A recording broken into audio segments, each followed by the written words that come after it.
The Browns, they're putrid. They're the worst team in the NFL. The 2024 season is over. Lamar Jackson can't win the playoffs. He'll win a third MVP, though, so that's great. Drew Sample is the most important piece of the Bengals offense next year. Go Joe Burrow. He deserves to be MVP. I wish he was the Browns quarterback. Kind of mean that. If you're looking for the most reactionary, silly, and unserious show on the internet, then you're home. Live from Hamilton, Ohio, it's Off the Bench by Chatterbox Sports on 1410 ESPN Radio. All right, happy Monday, everybody. Welcome in. Off the Bench, presented by United Dairy Farmers, coming out of the weekend with plenty to discuss. Justin Kinner, Elliot Rearing back in studio, of course. Jacob Tissett, Casey McAllister in the producer chair. Good morning, guys. Off and rolling. Again, only, 4 minutes late this week, but not bad to kick off the week. Hope you guys had a good weekend. I think this is early, right? 10:04. Sure. We consider that early. Sure. So a round of applause to us. Yeah, how about that? Good start to the week. Overachievers. Yeah, it was a great football weekend. I know. Yeah, I think yesterday's games both lived up to the hype. I know what happened in the Eagles game. I know it was a 30-point blowout, but I will say I think it was a little bit closer than what that final score ended up being. I know the majority of the game was enjoyable. Yeah, I took a lot from it. The basketball slate on Saturday was insane. It was a great weekend. I was on a frozen lake. So we were enjoying that. We were walking all over the frozen lake. They say don't do that, but I did it a little bit, just only because they had shrunken, or they had. It's a smaller lake, so they take some of the water out. So there wasn't a ton of water in the lake, and the little water that was in the lake was completely frozen, and people were driving like golf carts on it. It was very funny. But good weekend. Good weekend. Casey, good morning. How are we? Good. I see that we got a Chiefs fan in our chat today.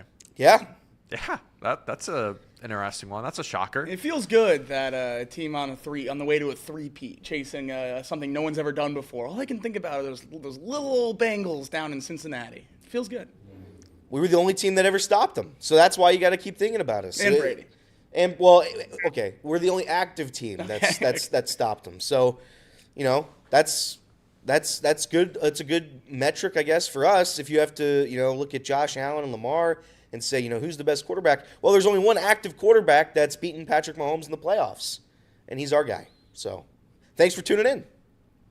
Always appreciate it, right? Look, and we'll get to the AFC NFC Championship games and the fallout from that coming up here in a moment. Josh Allen, he's all people are talking about today. Just can't get it done. He can't beat Patrick Mahomes. But to be fair, you guys just mentioned it. There's only one guy that's been able to get it done, and that's Joe Burrow and the Cincinnati Bengals. But we'll get into that more in a moment. Before we get into all of that, again, college football coming up around the corner. We got some baseball. We got plenty to dive into here on a Monday as we kick off the week. But let's kick off the show by sending it to our guy Elliot, who's back with us here today with Elliot's headlines. Score updates, breaking news, local and national headlines, whatever's going on in the world of sports, Elliot has you covered. Off the Bench brings you Elliot's headlines. It just didn't feel right today. College basketball. BYU, they beat the Bearcats 80-52. 80-52. 80-52. CMOS led Bearcats scorers with 14 points. Good job. They rank, by the way, this is the Bearcats. They rank 340th in free throw percentage, 300th in three-point percentage. I didn't bother looking up the rest of the stats. Up next is Utah tomorrow at 10 p.m. I watched it. It was a disaster, and I'm furious. But, this is the situation, unfortunately, we have here in Cincinnati. I don't believe it's going to get better. This is absolute train wreck of a season. It was supposed to be the season that was promised to us 4 years ago. Not the case. It's over. They're going to say they're going to keep fighting, but I've never seen a team quit as much as this team quits on a consistent basis. They absolutely quit in the second half. All of them. They all quit. And Wes Miller, he says he's not going to attack any of the guys publicly. He's going to keep that in-house. So, good leadership. Xavier. Elliot, go ahead. With Cincinnati, Sure. Is this a good team that's playing bad, or is this just a bad team? No, you can't say it's a good team anymore. It's a bad team. It's a bad team. They have talent.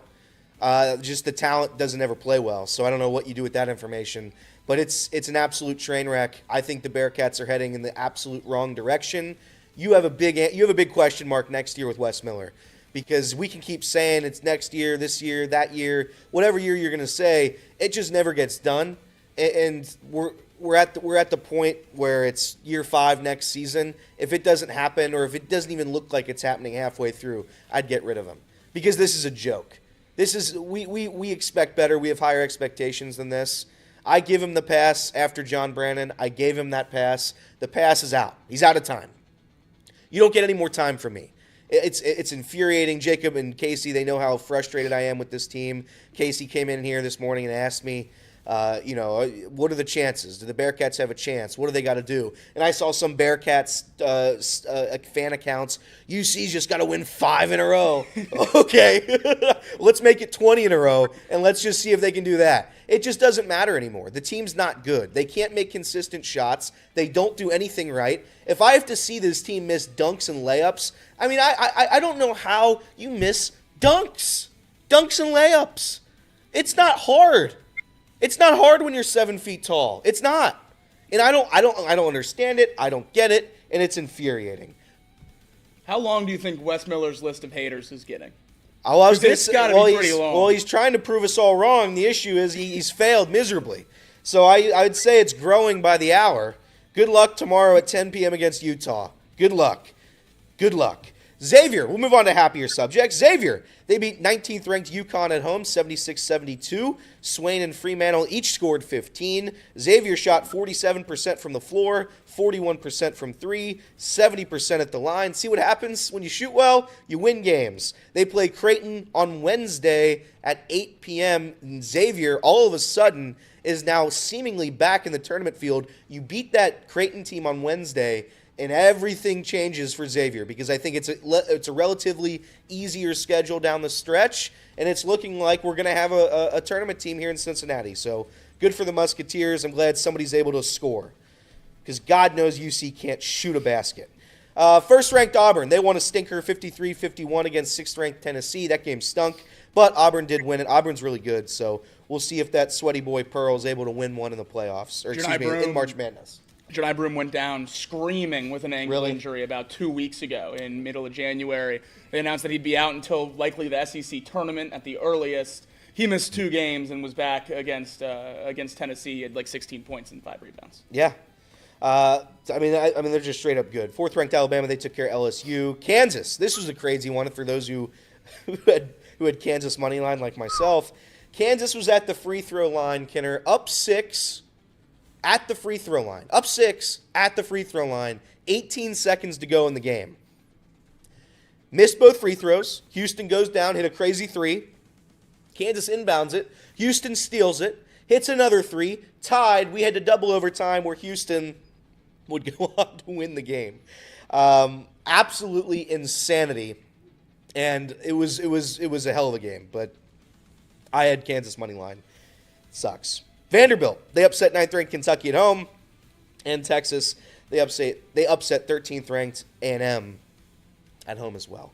That's some of your college basketball stuff. MLB, the Cubs have made it final with Ryan Presley. NFL, we're going to talk about it all today, but I'll mention some of this stuff from yesterday, some of the stats.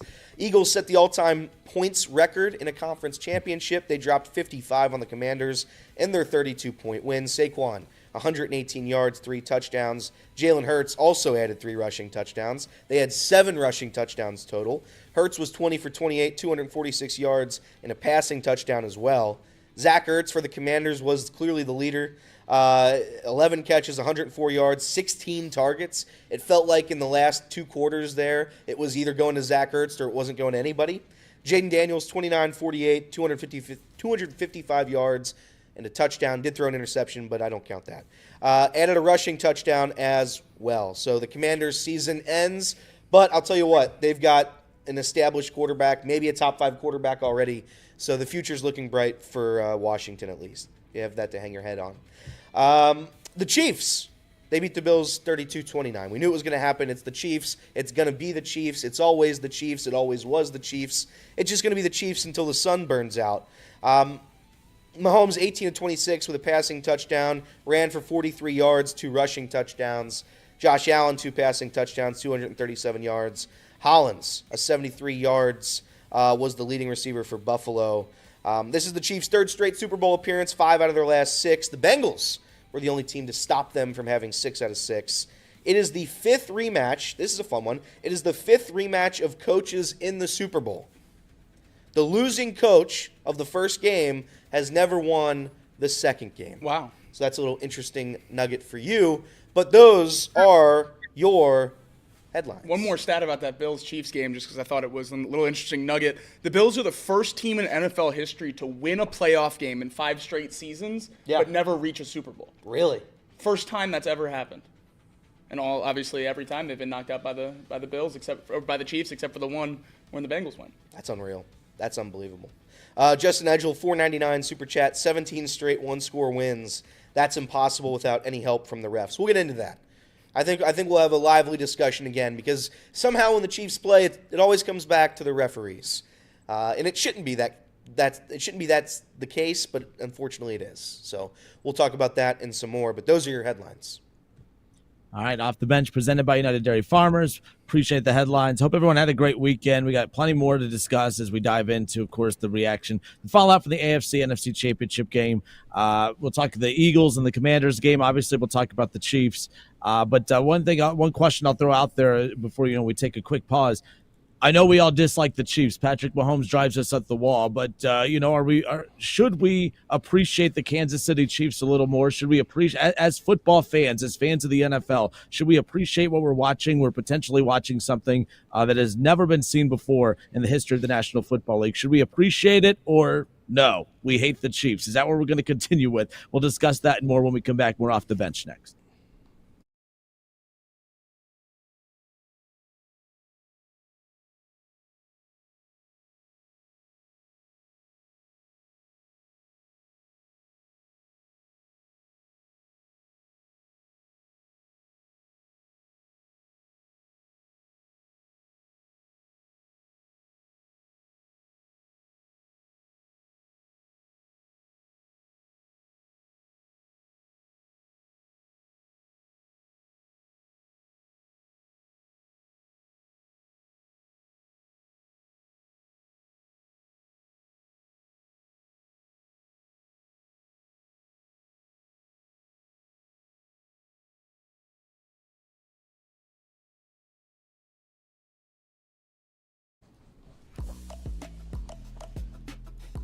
Justin Kenner, Elliott Rearing, Jacob Tissett with you here. Casey McCollister in the producer chair. Excited to be with you here on a Monday. This is Off the Bench presented by United Dairy Farmers. Kansas City Chiefs, as you guys mentioned, back in the Super Bowl for the 3rd straight seasons for the 5th time in the last 6 years.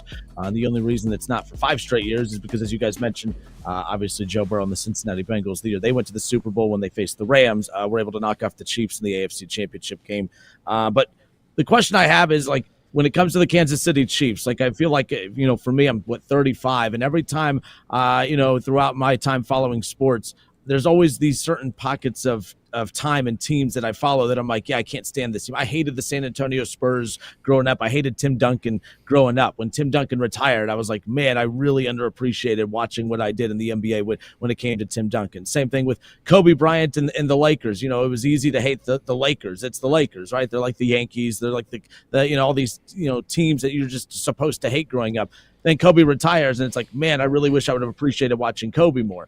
I know we're doing this with LeBron. I know the NBA fans are doing it with LeBron. I guarantee you, as much as everyone hates him, I guarantee you the final year of LeBron, if there's some kind of farewell tour, everyone will just be, boo-hooing over the final run of LeBron James, right? But in the moment, we always hate greatness for whatever reason.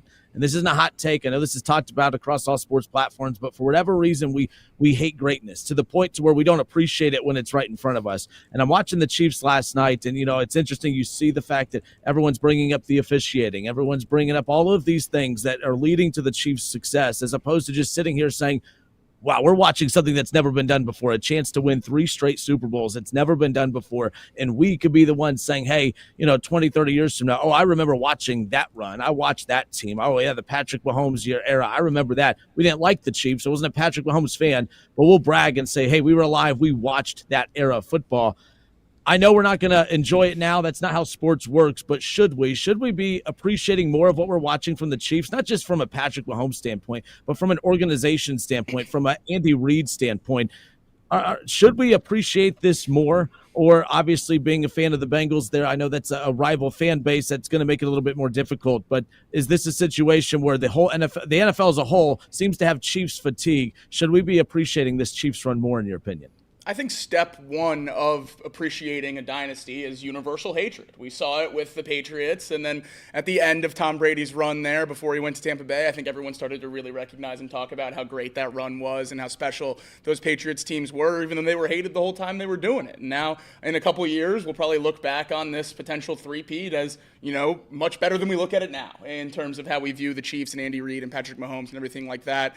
He's one of the best quarterbacks of all time. Andy Reid is now on a relative track to be the wins leader for head coaches in the NFL. So it's incredible what the Chiefs are doing. I hate them as much as anyone else, but at some point we are going to have to respect it because it is incredible. They have a top 2 or 3 tight end of all time. They have one of the best quarterbacks of all time. They have a top 2 or 3 coach of all time. It's really incredible what they're doing, and I think a guy that kind of gets brushed to the back of the pack is Steve Spagnuolo, and none of this is possible without him. I think there's some conversations now happening about how great he's been because obviously he flamed out as a head coach and was absolutely terrible in that role, but he's one of the best defensive coordinators we've ever seen, and I know Andy Reid and Patrick Mahomes get the credit, and they deserve it, but Steve Spagnuolo has also been great. They have greatness at every important position, really, and that's something that is really, really hard to do. And the fact that they've been able to reload at different pieces, and even this year with the injuries to their tackles, moving an all-pro guard to tackle and really not missing a beat offensively, it's incredibly impressive what they're able to do offensively and defensively. Their quarterback's an all-time great. Yeah, we're gonna really learn to respect the Chiefs as this progresses, I think. I think when we get down the line, sure, we'll respect the Chiefs, and we can look back and say it was absolutely crazy what Patrick Mahomes and Andy Reid did for that 10-year stretch. We're going to look back, but right now in the moment, that's not how sports works. I don't respect other teams while my team doesn't make the playoffs. That's just not what I'm going to do. I'm not going to sit here and say, wow, the Patrick Mahomes, Andy Reid saga, I just need more of this. I need more of it until the end of time. That's just not how I go about watching sports. And we talk so much about the word dynasty on this show, and we talked about it the past, I think, month. Our dynasty's good, yada, yada, yada. It's great that dynasties are great for the sport, but guess what? It gets a little bit tired. And right now I'm a little bit tired of it. I knew, and again, not that I'm going to keep talking about gambling, but if you're not betting on the Kansas City Chiefs in the playoffs, you're doing it completely wrong. We know the answer. I know the answer to the test before the test happens. I know the answer to the test 3 weeks before the test happens. Just bet on the Chiefs. That's how you get through this. If you're frustrated with the Kansas City Chiefs always winning and always getting the call, you put your hard-earned dollars on them, and that way you can at least benefit from the fact that they never lose. I think the Chiefs, what they're doing right now, it's going to go down as probably the second greatest stretch, maybe the first greatest stretch, depending on what they do next year, the second greatest stretch in NFL history. It's absolutely incredible. I don't want to take too much away from what they did last night because I did think they were the better team. That's why I wasn't too mad about official. I mean, I'm not going to sit here and say if the officiating was great last night. That's not what I'm going to do. But I don't think officiating was the entire story. From the jump, it seemed like Josh Allen was a little off. It seemed like the Bills were a little off. And say whatever you want about the officials, and we're going to talk about it in a second, but I do think the Chiefs probably were the better team last night, and I just think they made more plays. I think they made more good plays. It's not even really a Patrick Mahomes thing. It's just I think their defense is so good that I don't know if anybody was going to be able to stop it. It was the first time this season. It was the first time this season where they scored more than 30 points. The very first time. And they needed it to win. And they needed it to win. So I can go both ways, but I'm not going to sit here and be in awe of the Kansas City Chiefs. I will be rooting for the Eagles in the Super Bowl. I will just be having my hard-earned dollars on the Kansas City Chiefs. Yeah, and I think a lot of the conversation now, not to get too far off the Chiefs, but people talking about this game saying they feel bad for Josh Allen, or Josh Allen has done so much and he just can't get over the hump. They feel bad for Josh Allen. I don't feel bad for Josh Allen when you get the ball back with 1:40 on the clock, down 3, with a chance to go to the Super Bowl, and you turn it over on down. Yeah. We can talk about the penalties all we want, but he had a chance at the end of this game to win it and send his team to the Super Bowl. If Patrick Mahomes got the ball back down 32-29 with 1:39 on the clock, what do you think he would have done? I'm fairly confident he would have drove down and at least kicked a field goal, would have sent that game to overtime. So the whole feel bad for Josh Allen part of the conversation, I think he lost that kind of sympathy when you don't have the series of events that we saw a couple of years ago, where Mahomes scores and you don't get that chance. He had a chance on Sunday night and he didn't take advantage of it. So I think the conversation of feeling bad for different people when they lose to Patrick Mahomes, I think we have to stop that part of it as well. Yeah.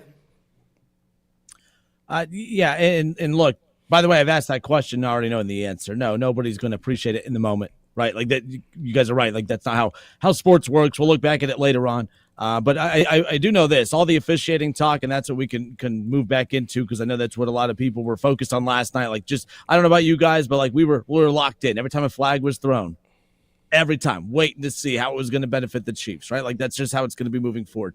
I will say this, when it's all said and done, this dynasty run by the Chiefs, although I heard it across national media all day yesterday, it's sad that all that, the Chiefs are being talked about now is the officiating blunders and how that's, giving them favorable calls, this, that, and the other. Every dynasty usually gets this label of, oh, the league's helping him out, the league's pushing him through. I will say, when Tom Brady left the New England Patriots, no one was talking Deflategate. Nobody was talking about any of the, Spygate. Nobody was talking about any of those little scandals that surrounded the organization that everyone said was what propelled them to their dynasty run. Well, it's all that's being talked about now. I don't think that that's what this Chiefs dynasty run is going to be remembered for, is the perception that the officiating is behind this dynasty run for them right now. So I think that's a talking point now. I don't think it'll be a talking point big picture. But with that narrative heading into last night's AFC Championship game, how much of a role do you think that played in the outcome, or did it at all when it was all said and done? Yeah, I think officiating certainly helped them against the Texans. I mean, there's no doubt about it. If you look at that Texans game, the Chiefs scored 2 touchdowns after critical third down penalties that were really not penalties. And I think everyone was aware of that when it happened. You come into this game against the Bills, and I do feel like there were a couple calls. The catch downfield, I don't know who the recipient of the catch was. Was it Xavier Worthy? I think it was maybe? Xavier Worthy. Xavier Worthy goes down with the catch that's certainly not a catch in any NFL standard. Hits the ground. You see it hit the ground. You couldn't really say he ever had possession of it. I mean, the Bills guy just had much possession of it, if you're going to argue that, as the Kansas City Chiefs wide receiver. That's a play that's going to be talked about, and it's the other play as well, where Josh Allen, does he get that yard? One referee says he does, one referee says he doesn't. We go to review. Did they bring out the chains during the commercial break? If they did, it wasn't talked about or shown on the broadcast. Because that's insane to me. That's insane to me. What's more insane is that we need to be asking for the change. Correct. How are we a billion-dollar organization here and we don't have a chip in the ball or something that we can see exactly where it is on the field? That's insane that we're in 2025 talking about 50-year-old fat guys walking out with metal chains. It's true. I mean, it's nonsense. But and I think if you go look back to, I think it was the Patrick Mahomes early on in the game. He had a fumble, and they ended up fumbling on this drive anyway. But he fumbled the ball. Bills recovered, and I believe the call was offsides. Maybe I think that's what it was. It was Bills offsides. So fumbled negated. Chiefs get the ball. They didn't show the replay. Like they did the broadcast. Oh, I saw the replay. They showed the replay one time. Maybe he wasn't offsides. And he wasn't offsides. I firmly do believe last night the Kansas City Chiefs were the better team, but they 100% get the benefit of the doubt with these calls, and it's not right. It's not okay, and it has made an impact. I'm not going to sit here and say that 20 years down the line, I'm going to say the Kansas City Chiefs were a referee beneficiary, which is why they won 5 or 6 or 7 Super Bowls, however many they're going to win. But you can't sit back and say that they didn't get the benefit of the doubt with all these calls, because it seems like to me that they do.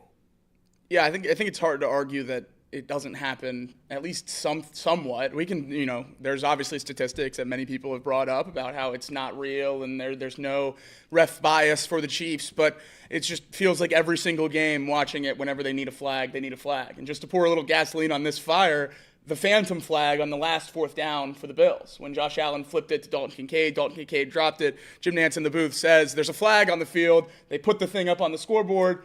Oh, the phantom flag. No flag. No flag. Wonder if that one was just run just in case Kincaid caught it and they could back him up. I don't know. But for this to be a conversation, topic of conversation all week, all playoffs, all dynasty, and then you have a 4th and 1 that's a questionable spot. You have a catch that's reviewed questionably, and then you have a phantom flag at the end there, which obviously we don't know, maybe probably just a miscommunication, but all these stuff continue to add up, and when there's this many examples, when people are already looking for it, then it's going to be talked about more. The Chiefs aren't going to be remembered as a refs merchant team. They're going to be remembered as one of the best teams of all time, but we are currently in the midst of it. So we're going to talk about them like they're ref merchants. And I think when Fitz came on last week and he gave the stats and, it's the regular season, it's not the – I feel like, and again, maybe this is his point. Maybe this is Jason Fitz's point. I feel like when it matters the most, whether it's late game, whether it's a critical 3rd down, and I'm not even calling for they're not saying for the entirety of the season. Right? I'm not talking about the total number of penalties. But if you look at it, when it matters the most, I do feel like the Kansas City Chiefs get the benefit of the doubt, and that's not right. Yeah, and to be fair, so when Jason said that as well about, not to be fair, but he said there's no officiating metrics out there that show that the Chiefs get any advantage. Shout out to our guy Jay Morrison, because he went out and dug out quite a few that show that they technically do in the playoffs. So I'm not blind. I'm not one of those where I have my take and I'm going to ignore the counter points that come with that. When I saw Jay put that out, I'm like, well, I'm still not leaning towards officiating is the backbone to their success, but those metrics do give you guys the bullets that you need to counterfire. There's with that. Metrics to back up any argument. So that to be completely fair, especially with this, stats are like buttholes. Everyone's got one. So we'll Nice, very nice. Can you say that? Can we say that one? Oh, you can. Oh, okay, absolutely. Well, that's good. That's good. I think that's the first. We've done the show for not even a full year, but I like that. The first time that good for you. Let me ask He's you. not wrong. He's not wrong. Everyone has one. Everyone has one. Any argument I've ever had with enough effort, I've been able to find a stat to back it up. That's correct. Kinder, let me ask you this. You watched the game last night. What did you think? What did you think of the catch? What did you think of the no first down? I didn't think that should have been a catch. I thought the ball hit the ground. That's by their rule. Is there a rule with what you can review since it was challenged whether or not it was a pick? Can they only change possession? That's the only thing I was thinking. Is can you not change it from a catch to not a catch if it's challenged for a? Because I know if they challenge the spot of the ball and it's seen to not be a catch, they can't reverse that type of thing. So it might have been something along those lines. That's what I don't know, and I don't understand it at all. And the other interesting. Go ahead. Sorry. Go ahead. Oh, no. And watching the game with people, you also can't hear the broadcast, so I couldn't necessarily hear what they were challenging. I got confused because after that, they technically got a play off, but they had technically thrown the challenge flag before they got the playoff. So that's what also threw me off. I'm like, oh, people are going to be furious about that. But again, not listening to it, I didn't realize that they had blown the whistle before they technically got that playoff. Yeah, there was a couple that I'm like, oh man, the officials get pissed too, because they're probably like, why does this have to happen? Why? And by the way, it is always these crazy types of situations and scenarios in games, right? It can't just be a clean catch or a clean drop or something. It has to be something that has to be reviewed and all this to put the officials in that spot. And they don't get bailed out. We could say the Chiefs get bailed out. Officials don't, because they're constantly put in position where they have to make those strange calls that are going to piss off one side or the other when it's all said and done. But that one I didn't understand. I didn't understand that one. The first down? Did you think it was a first down? The Josh Allen one? Mm-hmm. When you look at more and more that's come out after, when you put the line down the middle and all this, and you guys talked about whether they brought the chain out or not, those are more tough ones right there because of the fact that, again, you can't really technically see, and they could always say, oh, that's inconclusive evidence and all this, so they have their bailout excuse right there. That was another tough one, but again, without listening to it with sound and being able to hear kind of how they were navigating through it, I didn't really know what they were doing kind of when they were looking at it. Chiefs or not, Mahomes or not, I think with that first down call, whatever it was called on the field with whatever teams were playing was going to stand. I think with all the bodies and how he fell and where the ball was tucked and everything like that, I have a hard time believing they were going to be able to overturn that. And that, by the way, that's part of the reason why I think the refs, yes, they were a story. Yes, those calls absolutely mattered last night. the story of the game was still I think the Chiefs were the better team. The fact that the Bills don't know how to run the tush push, that's on them.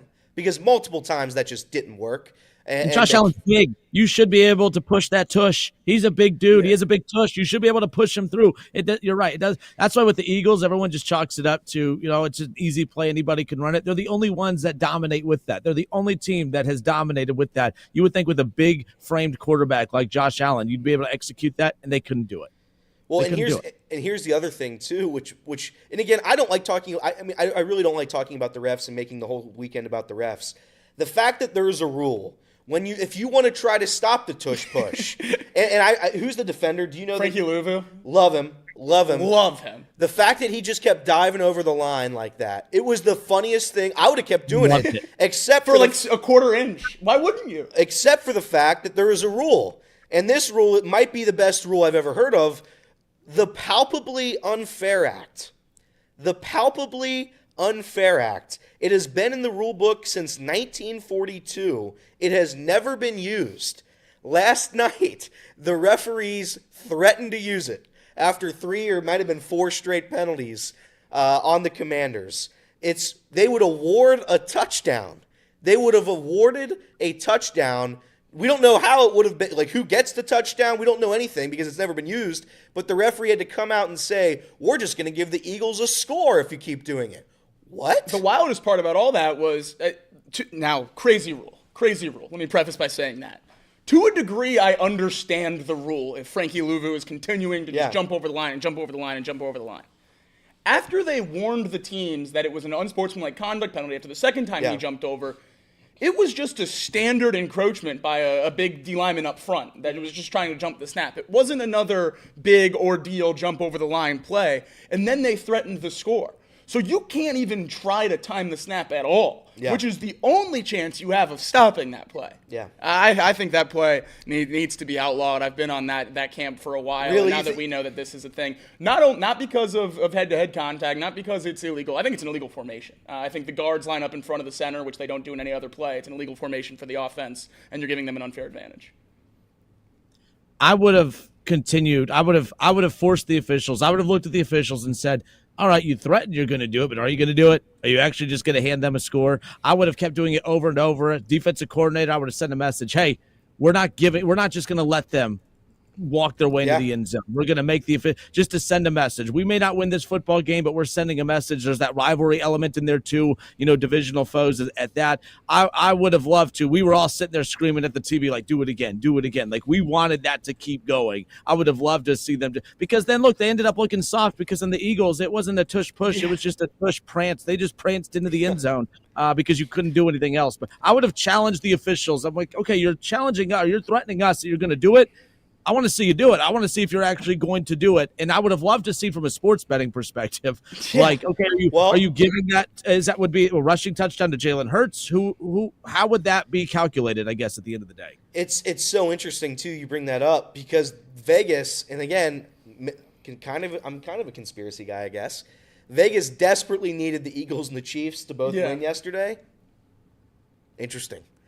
Casey, by the way, Casey brought up something during the little intermission there. Casey, what was your prediction for the Chiefs and the Eagles here in the Super Bowl? Yeah, I said on what was it, 10/16 on January 27th, 2025, that the Eagles were going to be driving down the field trying to score a touchdown with 1 minute and 30 seconds left in the fourth quarter. There would be a few penalties called on the Chiefs, and then they would get stopped at the goal line on some controversial call, finally stopping the tush push.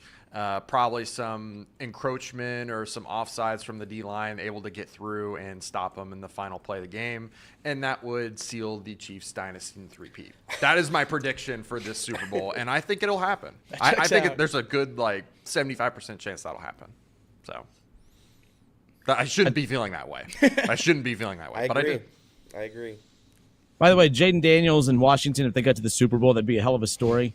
Yeah. But this is the matchup you wanted. I mean, technically, we were trying to predict. Want is the wrong word. I wanted Bills. I wanted Bills Commanders. Bills Commanders. Yeah. I was taking Bills Eagles. I wanted the Bills, but I'm not going to get the Bills. Bills and Eagles would have. Yeah. Bills and Eagles would have been good. I do think these are the two best teams, and I really have 100% agree.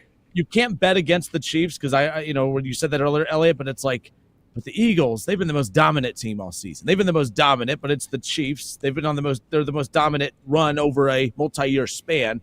I think that's what makes this Super Bowl so intriguing is that, like, when you have a Super Bowl matchup where you really can't truly picture who's going to win this one. It makes sense for the Chiefs to win, but I watched the Eagles just literally dominate. They can, are they an elite passing team? They are a very, very good passing team, but they are an elite running team. They are the most complete team, and I think both of these teams complement one another perfectly. I think this is going to be a hell of a Super Bowl. However, a group of guys I was watching the game with last night said they don't want to watch. They have no interest in it. The Chiefs fatigue is real. So let's people saying that too. Let's pick up with this. Oh, my bad. But let's pick up with this. Is there Chiefs fatigue? Because I keep hearing people say, I saw it on social media, I'm not watching. I have no interest in the Chiefs. Chiefs fatigue. Is Chiefs fatigue for real? Is it for real to the points where you won't watch? Let's pick up with that when we come back. We're Off the Bench, presented by United Dairy Farmers next.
All right, Chiefs back in the Super Bowl for the third straight season. We all know we don't like the Chiefs. We've kind of talked about it, whether or not you want to, respect greatness in its current form right now, or if that's something you'll look back on and say, man, that was such a cool thing. We got to experience watching something like that.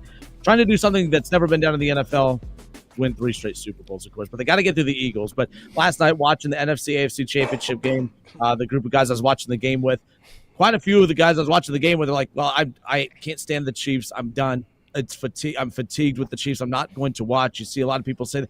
This matchup is so intriguing to me. It literally is the two best teams. This is exactly what you want. And I'm seeing and hearing so many people say they have no interest in it, which is wild. By the way, I don't believe them. I think they're going to watch. They're all my friends, but I'm like, you guys are lying. You're going to watch this. I know you're going to watch. You're interested. You're going to bet on it. You're going to lose money or win money. You're going to watch it. But is there Chiefs fatigue? Do you believe that's a real thing to the point where it'll impact the viewership of the Super Bowl? I don't think it impacts the viewership of the Super Bowl because if the Super Bowl is the Super Bowl, people have it's basically a holiday. Yeah. I mean, it essentially is a holiday. It's the only holiday in America where you don't get off the next day, but it's still unanimously, nobody schedules anything that day. There's no other sports that day. Rarely. There's a couple of like college basketball games, I think, sometimes, but really? Usually there's like a late game or something. Oh wow. At least the Pac-12 used to have one, I think. Anyway, there's nothing ever scheduled that day. Everybody watches the Super Bowl. I'm going to watch the Super Bowl. Casey and Jacob, they're going to watch the Super Bowl. I love the NFL. I still love the NFL. I watch it every year. It's my favorite sport. I love the playoffs. It sucks that we kind of know what's going to happen coming in every year. It's going to be the Chiefs, but that's the way it is. I'm going to cheer for the Eagles. I'm going to cheer for them, and I'm going to hope for an upset. That's all I can do at this point. But yeah, I do think the Chiefs fatigue thing is very real. I think people are a little bit tired of it. People are tired about the referees. They're tired about Mahomes. They're certainly tired about Travis Kelce and Taylor Swift. They're tired about it all. And I think we want a new face. We want a new, if you want to call it dynasty, whatever. We want to change at the top. And I don't know if it's going to happen next year. We have to certainly be nearing the end of this dynasty, right? No. At some point it has to end. I don't know when it's going to end. It has to be Joe Burrow that does it, but people are. I can definitely see why people are upset about it. I just think everybody's still going to end up watching. Mahomes isn't even 30, so we got to buckle in. We're in for the long haul here. But I think another part of this, obviously, there's some Chiefs fatigue, which is affecting the conversation around this game and how excited people are to watch it. And I think most of the country, I know here in Cincinnati we're focused on our Chiefs hate, but I think in most of the country the Eagles are one of the most hated teams as well. I think people hate Philadelphia, hate the Eagles, hate Eagles fans. So I think having the Chiefs going for a three-peat against one of the most universally hated teams in the entire NFL out of the NFC on the other side, I think that adds to it as well. No one wants to see either of these teams win a Lombardi trophy. So I think that's where a lot of that conversation about not watching it comes from too. Yeah, I mean, right now, whether or not you're going to watch. Look, last year, people are saying. I remember people last year tired of the Chiefs, tired of watching them succeed. Last year was the most watched Super Bowl ever, and it surpassed the most watched Super Bowl ever the year before. And I just think as this continues, I think that this is going to surpass that as well. And I think we've talked about this too. I think when we talk about teams that aren't liked, being unwatchable and unliked is two different things. The Chiefs are very much unliked. Sirianni and the Eagles are a little unliked, right? But I don't think either are unwatchable. And I think there's a difference in that. You hate watch. You're going to tune in to watch the Chiefs fail. So there's that aspect to it. I think that matters. Years ago when you had that Final Four that had, I think it was like Case Keenum and Blake Bortles, and you see all the, Nick Foles, and then Tom Brady, right? You had those three quarterbacks in the playoffs. That was one of the least watched Super Bowls when we finally got to that Eagles-Patriots matchup. That was one of the least watched Super Bowls in the last decade because no one wants to watch Nick Foles, Blake Bortles, or Case Keenum. Obviously, it was Nick Foles versus Tom Brady, but that was one of the least watched Super Bowls. That was not just dislikable, it was unwatchable. This is a very watchable Super Bowl. You have the two best teams in the NFL going head-to-head, and the Eagles looking to win the Super Bowl and stop the run of the Chiefs. I think this is going to surpass the last 2 years. I think this will become the most watched Super Bowl ever. It just seems to be trending that way more and more each year. I think every Super Bowl every year for the next however many years is going to continue to be the most watched because more and more people are going to bet on it. Yeah. And the Super Bowl is the most bet day of the entire year, and as gambling continues to grow, I think more people are going to end up watching that game because the different things you can bet on and everything like that. So I think one of the NFL's biggest allies, and they're definitely acting like it with the way they're handling sponsorships and everything like that, but one of their biggest allies for growing the game beyond what it already is as the biggest sport in America is leaning into the gambling and having more people watch the Super Bowl, and then it goes into the next regular season. So as long as that continues to be a thing, I think the ratings will continue to increase regardless of what teams are playing. But when you have a fan base as big as Philadelphia and a brand as big as the Chiefs, yeah, it's a pretty good recipe. All right, Off the Bench presented by United Dairy Farmers, Chatterbox Sports on YouTube, ESPN 1410 Wing AM in Dayton. That wraps up hour number one on the radio side. We'll move on. We'll step away for a few when we come back. Look, Josh Allen, he can't beat Patrick Mahomes in the playoffs. Lamar Jackson just cannot seem to get it done in the playoffs. Joe Burrow is the only one that has been able to beat Patrick Mahomes and the Chiefs in the playoffs. He's already gotten to a Super Bowl, of course. Jalen Hurts in his second Super Bowl. We'll take Jalen Hurts out of this conversation. I think that when you think of like the biggest name quarterbacks in the NFL, obviously Patrick Mahomes, then there's Josh Allen, Joe Burrow, Lamar Jackson, no particular order. But Lamar Jackson, Josh Allen, Joe Burrow, all three the top quarterbacks in the NFL, no doubt. But they haven't been able to win a Super Bowl like we're watching Patrick Mahomes hog them all. But of those three, who we keep saying, Josh Allen, this is going to be the year he gets it done. Lamar, this is the best team he's had. We've seen Joe Burrow get there. At some point, it's going to happen for these guys, right? Of the three, Josh Allen, Lamar Jackson, Joe Burrow, which of these guys is least likely to win a Super Bowl? Not most likely. Which one of these guys is least likely to officially get it done? Josh Allen, again, just couldn't get it done last night, and you start to wonder, is he ever going to get it? Joe Burrow, missing the playoffs the last 2 years. Not him, but the Bengals, obviously. Is he ever going to get it? Lamar Jackson, the most exciting player in football, 2-time MVP, possibly 3-time MVP. Is he ever going to get it? Which of those three is the least likely to win a Super Bowl? We'll talk about that when we come back. More Off the Bench next.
All right, and we are back. This is Off the Bench, presented by United Dairy Farmers, Chatterbox Sports on YouTube, ESPN 1410 Wing Game in Dayton.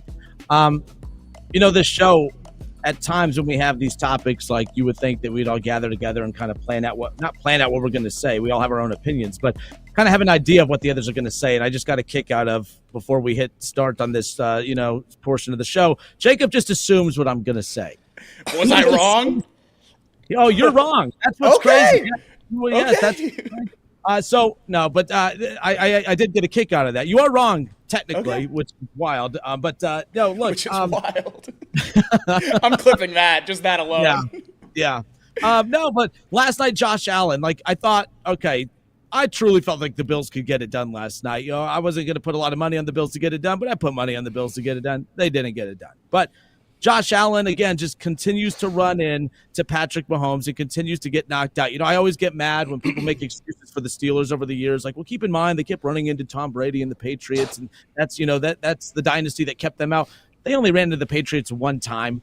All right, in the last 10 years, or in the last, I should say 14 years, 15 years now, everyone that makes excuses for the Steelers, well, they run into the Patriots a lot during the Tom Brady era. They ran into Tom Brady once in the last 15 years in that playoff run. So to make excuses for the Steelers like that, as if the Steelers or the Patriots were holding them back the way Patrick Mahomes and the Chiefs are holding everyone else back, is just laughable. But get back on track, Kendra. I just had to take a side swipe at the Steelers for whatever reason. But Josh Allen just can't seem to get it done against Patrick Mahomes and the Chiefs. And it's not as if he doesn't play well. Was last night one of his better playoff games? No. But again, continue to get it done, whether it was with his legs or with his arm. It wasn't his best game. It definitely wasn't his worst. But he came up short. It didn't matter. They came up short. And no matter what no matter how well he plays, the result is always the same. He can't beat Patrick Mahomes and the Chiefs in the playoffs. Lamar Jackson and the Ravens, no matter how good Lamar is during the regular season, no matter how many MVPs he has, whether it's running into the Chiefs or not, just can't seem to get it done in the postseason. Joe Burrow, when he's in the playoffs, by the way, every time he's in the postseason, he's in the AFC Championship game. I mean, he's been in the Super Bowl 50% of the times he's made the playoffs, which is wild. His problem is the team just hasn't been able to get back to the playoffs over the last couple of years. You look at these three names, Joe Burrow, Lamar Jackson, Josh Allen, they are right there at the top with Patrick Mahomes. Those are the four top quarterbacks in the NFL in no particular order, but I think those are the top four quarterbacks in the league. And obviously, when you talk about those top four names, results, Super Bowl results, that's the expectation. When you're that great, MVPs and Super Bowls, that comes with it. And we've seen Josh Allen come so close. AFC Championship game, they lose again last night. Lamar Jackson, possibly his third MVP this season, can't get it done in the playoffs. Joe Burrow, his best season as a Cincinnati Bengals quarterback this year, and the team missed the playoffs. These three are just battling uphill. They just can't seem to get it done. There's just constant, roadblocks in the way. And then here's Patrick Mahomes, who's just hogging all the Super Bowls, all the, individual accolades, all that fun stuff. But when you look at Joe Burrow, you look at Josh Allen, and you look at Lamar Jackson, which of those three quarterbacks, not of those three quarterbacks, who's most likely to win a Super Bowl, which one of those three quarterbacks is most likely to finish his career without ever winning a Super Bowl? I'll let you guys start. Which one of those quarterbacks is least likely to win a Super Bowl in their career? I'm going to go with Josh Allen. I like Josh Allen. I think he's a good quarterback. I think he's very, very talented. But I'm not going to sit here and pretend that the Buffalo Bills are one of the best organizations in football. The same way I'm not going to pretend the Bengals are one of the best organizations in football. I do think the Ravens have a great organization. I don't know if that's going to, equate to a Super Bowl with Lamar, but I do think that gives Lamar the best chance right off the rip. I think Joe Burrow is a better quarterback than Josh Allen. That gives him the better chance, in my opinion, than Josh Allen. Josh Allen then sits in a somewhat fine organization. He didn't have a ton of help. That was very evident last night. Mac Hollins was their leading receiver. James Cook was their second leading receiver. A running back and a wide receiver that respectfully probably isn't a wide receiver 4 on many teams. Those are your two leading receivers last night. I don't know if the Bills are ever going to be able to give him enough help to win a Super Bowl. I think Joe Burrow's got the talent. I think he's going to eventually get the help. I just don't see it with Josh Allen. I think he's very, very good. I think he's a top 3 quarterback, no doubt. But as long as he's in Buffalo, he's not winning it. Yeah, outside of those, clear top four quarterbacks in the NFL: Lamar, Josh, Joe, and Patrick Mahomes. And Mahomes obviously already has 3. He's going for a 3-peat now. I think it's Lamar who's least likely or most likely to never win one. I think, like you said, Joe has the talent around him. He's already been there. We've seen that he can do it in the playoffs. My thing with Josh, this year was supposed to be a wash. This year was supposed to be a rebuild year. Get back to retool after losing Stephon Diggs, retool the defense, losing both safeties, get back to where you wanted to be next year and beyond. And they just casually happen to be the 2 seed and make it to the AFC Championship. So as they continue to rebuild that roster, I have a lot of faith that Josh is going to get back to this point and hopefully over that hump eventually. My thing with Lamar Jackson is what more can they give him? What more can we point to? He made it last year as the number 1 overall seed. He played the Chiefs in Baltimore with the number 1 defense left in the playoffs. They lost. They went out and got Derrick Henry because they said we didn't run the ball effectively enough. So they went out and got the number 1 running back in free agency. Then they lost again. I don't know what else you can point to for Lamar to go get. First, it was weapons. Then they drafted Zay Flowers in the first round. They have Rashad Bateman coming on. They have Mark Andrews and Likley at tight end. Best receiving duo at tight end in the entire league. I don't know what more you can point to for Lamar and say he needs this to succeed. I think with every other player in this conversation, Joe, you can say the defense and the O-line get better, and then boom, the Bengals are competitors or at the top of that mountain. The Bills, you say they get a number 1 wide receiver. We've seen what they've been able to do with Stephon Diggs. I know they weren't able to get to the Super Bowl, but they played the Chiefs down to a point where they scored the last time they touched the ball. So I still have a lot of faith in Josh. I just don't know what else you can add to Lamar to push them over that hump. I think he's had basically everything you need given to him, and he's been unable to get there. So the reason I brought up at the beginning of the segment where we all just, Jake just assumed what I was going to say. He thought I was going to say Joe Burrow is the least likely to win a Super Bowl of these 3. Jacob, I'm with you. It's Lamar Jackson. It's Lamar Jackson, and it's not for a lot of the reasons you said. Well, it's for a lot of the reasons you said, but there's one reason you didn't say that is the biggest one for me. I'll start with the other 2 of why I think they're going to have a chance. When Josh Allen's in the playoffs, his playoff numbers are phenomenal. He's fantastic. I know last night wasn't his best game, but it by far wasn't his worst.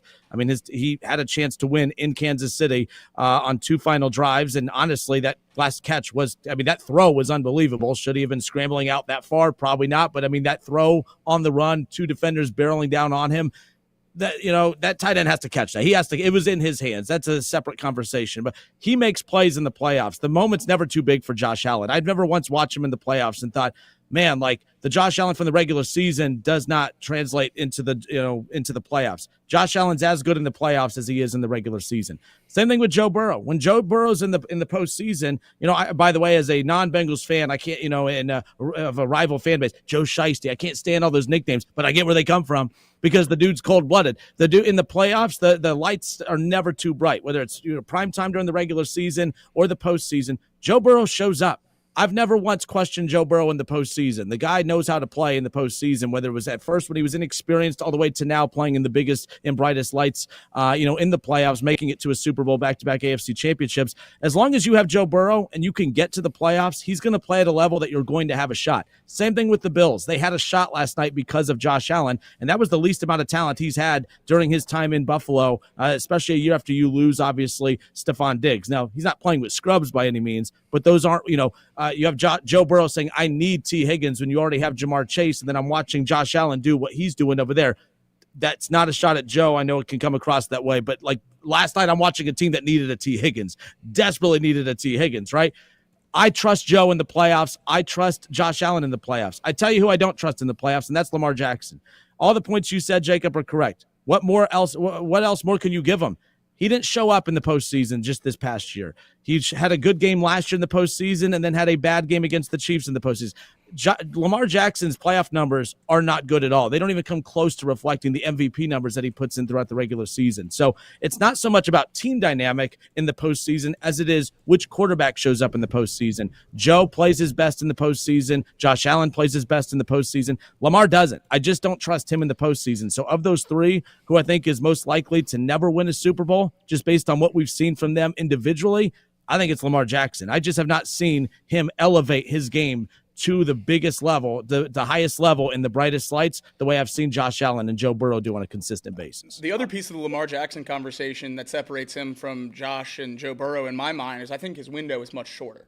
I think the level of play, the length that he can play at an elite level doing what he does great is much smaller than Josh or Joe Burrow. I think Joe Burrow's is by far the longest because he's not the most athletic. He's not the fastest. He doesn't have the strongest arm. It's all mental. It's all windows. It's all timing. And I think that's what's going to last a long time. That's part of why I know given, the franchise situation like you talked about, the Bengals are towards the bottom, if not the bottom. And usually that would put Joe Burrow out of this conversation or at least last out of these three. But I think the longevity of just the way he plays and what he's great at really gives him a leg up over both of these guys. I think Josh has a little bit over Lamar just because of the build and the being able to deal with a lot of that wear and tear of being a running quarterback. But I just can't imagine Lamar's going to be able to run around like he does for too long. I think it's going to last a while. I think he's going to be a Hall of Famer. He might already be if he retired today. He's a phenomenal quarterback. But in terms of winning Super Bowl or Super Bowls, I think his window is much shorter than a lot of the other quarterbacks we talk about in this conversation.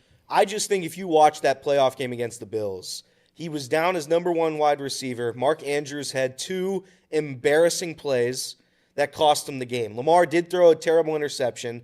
Outside of that one interception, I would say he played a pretty damn good football game. He lost the fumble too. That's why I was critical. It was the two turnovers. That's why I was critical of Lamar. Like, when you turn the ball over twice in a big game like that, I do put that on the quarterback too. No, and I get it. I think Lamar did enough to keep his team in that game. I think it was Mark Andrews who I'm going to blame for dropping a wide-open 2-point conversion to tie the game, and then Mark Andrews fumbled the game away on the other side of the field. That's who I'm going to personally blame, and 100% Lamar didn't do enough. But I did think he did. I did think he was good enough to not get the blame. The same way last year against the Chiefs, when I think it was Zay Flowers who fumbled it out of the back of the end zone or fumbled it at the goal line, whatever it was. It's just I do think he's had a little bit of bad luck when it comes to the players around him. I'm not going to say he's blameless because he needs to be better, but at the end of the day, my biggest takeaway from the Bills-Ravens game wasn't that Lamar wasn't good enough. That was not my takeaway. Yeah, and by the way, we're saying all of it. I think all three are good enough to win a Super Bowl. I think that's why we kind of flipped it to which one's most likely to not win it when it's all said and done. But let's counter it too. Of the three, who are you most confident in being able to win a Super Bowl, as far as that goes? I'm going to say the guy that's already been there. I mean, there's two guys in a list of three that have never won a conference championship game, and there's a big, bad guy in Kansas City who beats everyone every single year. So I'm going to pick the guy who's shown he can get to a Super Bowl. And I try to remove the homerism as much as possible. I'm going to pick Joe Burrow any chance you give me to pick Joe Burrow, but I feel like it's not crazy to lean Joe Burrow when the other two guys haven't been to a Super Bowl. And by the way, our boss, Sean Spurlock, is in the chat. Making jokes about Joseph Burrow. Listen, I agree with Jacob 100%. The other two guys haven't been able to do it. They haven't. And if you're unable to see it, seeing is believing. I've seen Joe Burrow beat Patrick Mahomes. There. And it was 21-3. It was 21-3 in that game. He's also beaten Josh in the playoffs. There. So he did beat the Ravens, not Lamar, but he did beat the Ravens. So I'm going to take Joe Burrow. When he gets to the playoffs, I think he's the scariest quarterback outside of Patrick Mahomes. To be fair, y'all cheated to beat the Bills. You wore those white jerseys in the snow. That's right. Yeah, no, away teams haven't been wearing white uniforms for decades. The Chiefs have the officials. Bills fans. Yeah, the Chiefs have the officials, and you have your, whiteout jerseys. We have the NFL uniform office? Yeah. There you go. Look, again, I think all three capable of winning a Super Bowl. I don't want to get into an argument with you guys. I'm gonna roll with Josh Allen. But this is why would you say Josh Allen? Because, and this is where it risks us getting into a back and forth. Anytime I can see a quarterback elevate talent around him, and do not get mad, I haven't seen who has Joe Burrow elevated around him that's not elite already. I think it's a fair question. When you look at Josh Allen, he doesn't have a Jamar Chase and a T. Higgins. He doesn't have built-in elite talent around him already. He is, the names he's going out there and winning with are drastically different than what we've seen. If Jamar Chase and T. Higgins aren't on there, is he elevating pieces around him the way we've seen from Josh Allen already? I know Joe can win with talent. Can he do what Josh Allen did this year and go out there with guys that aren't at an elite level and go win as many games as he did, win a division, and get to the AFC Championship game? We haven't seen that, but you're right. We've seen Joe Burrow get to a Super Bowl. We haven't seen the others be able to prevail and do it, especially when Kansas City's the one that they can't seem to get past. I don't know. Mike Gesicki, I think, had almost a career year here probably, and that was with, honestly, half the season, him not being utilized at all by the coaching staff. Once they started utilizing him, Mike Gesicki, nobody's saying he's a top 15 tight end, top 10 tight end. He certainly looked that way when he had to be here. I think Joe Burrow gets a little bit of credit for that. And I also think you can't knock Joe Burrow for the talent that he has on the roster. I think T. Higgins, if he goes to the Jaguars, I don't think that he has as good of a season with the Jaguars as he does in Cincinnati. So I think Joe Burrow absolutely is a part of the reason that Jamar and T. Higgins are as highly regarded as they are. 100%. Joe Burrow gets a little bit of credit for that. I think it's fair to a degree that we just haven't seen it from Joe, and we've seen it from Josh in terms of asking them to elevate poor rosters, at least offensively. My thing is, if we're talking about who can win a Super Bowl, are you just expecting Jamar and T to leave Cincinnati? I mean, if Joe has that talent with him, then isn't that part of the conversation? I guess in terms of who you like better, Josh or Joe, I think that then you can definitely bring that in. But in terms of who can win a Super Bowl, I think the expectation, at least in my mind, is Jamar's going to be here Joe's entire career. I don't know about T. Higgins. That's more of a coin flip. But, yeah, Joe succeeds great with elite weapons. And my expectation is that he's going to have elite weapons at least for the bulk of this Super Bowl window, if you can say we're still in one. So I think in terms of this conversation of winning the next Super Bowl, I think that is a plus to the Joe Burrow side of things, not necessarily a negative, because, Josh and the Bills, they tried to attack that wide receiver one, taking a first-round wide receiver this year, and maybe it works in a year or two down the line, but Keon Coleman certainly hasn't looked like that so far. So you can dump high draft capital, you can dump money. They traded for Amari Cooper, a guy I know you love so much, and he hasn't quite panned out in Buffalo. So I think teams are always trying as much as they can say, we're happy with the guys we have in the locker room, we're happy with, Josh can elevate everyone we have here catching passes from him. And though that might be true, teams are always chasing that elite wide receiver one, and then as soon as they think they have it, they'll go chase that elite wide receiver two. I think that's something that teams value, and especially with elite quarterbacks, something they're going to try to hit on in the draft. So the Bengals have it. The Bills are trying to get it. In terms of who can win a Super Bowl first, I'll take the team that doesn't have to navigate through getting a weapon first. Yeah. No, that's fair. And look, the bottom line is, it's not like the Bills, it's not like Josh Allen is like, I don't need weapons, don't get me weapons. He wants a T, he wants a Jamar, he wants that. He wanted Coleman to be, and by the way, that is pretty damning of the Bills organization that they traded that pick to the Chiefs, who got Xavier Worthy, who balled out last night, and you got Keon Coleman, who, by the way, remember they traded him the Mahomes pick too, right? I feel like we don't talk about that a lot. Bills traded pick 10 to the Chiefs for Mahomes. That's pretty bad.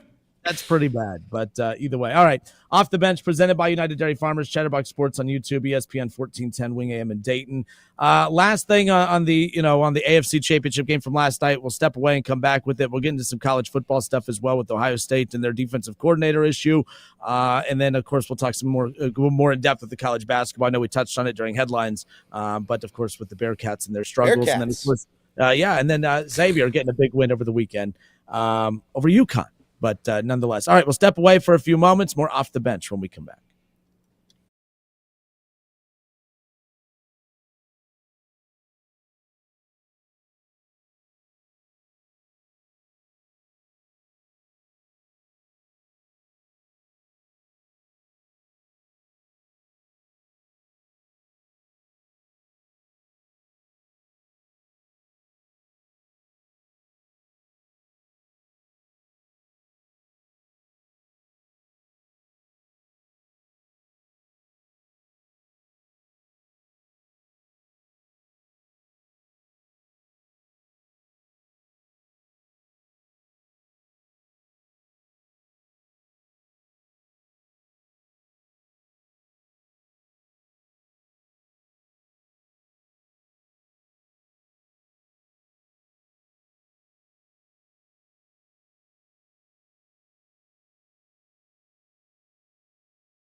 And we are back Off the Bench, presented by United Dairy Farmers. We're live, and by the way, for our radio listeners in Dayton, we are live every morning from 10 to noon on Chatterbox Sports on YouTube. So right now, as we are live on YouTube, and I know you'll be listening to this later in the day on radio, but the Al Golden press conference is being held live right now. and we'll have some more on that coming up here in a bit. But Jacob, again, host of Chatterbox Bengals, of course, you and Craig. But just right now, again, there was some recent news right now as the coaching staff continuing to fill out on the defensive side of the ball, along with Al Golden.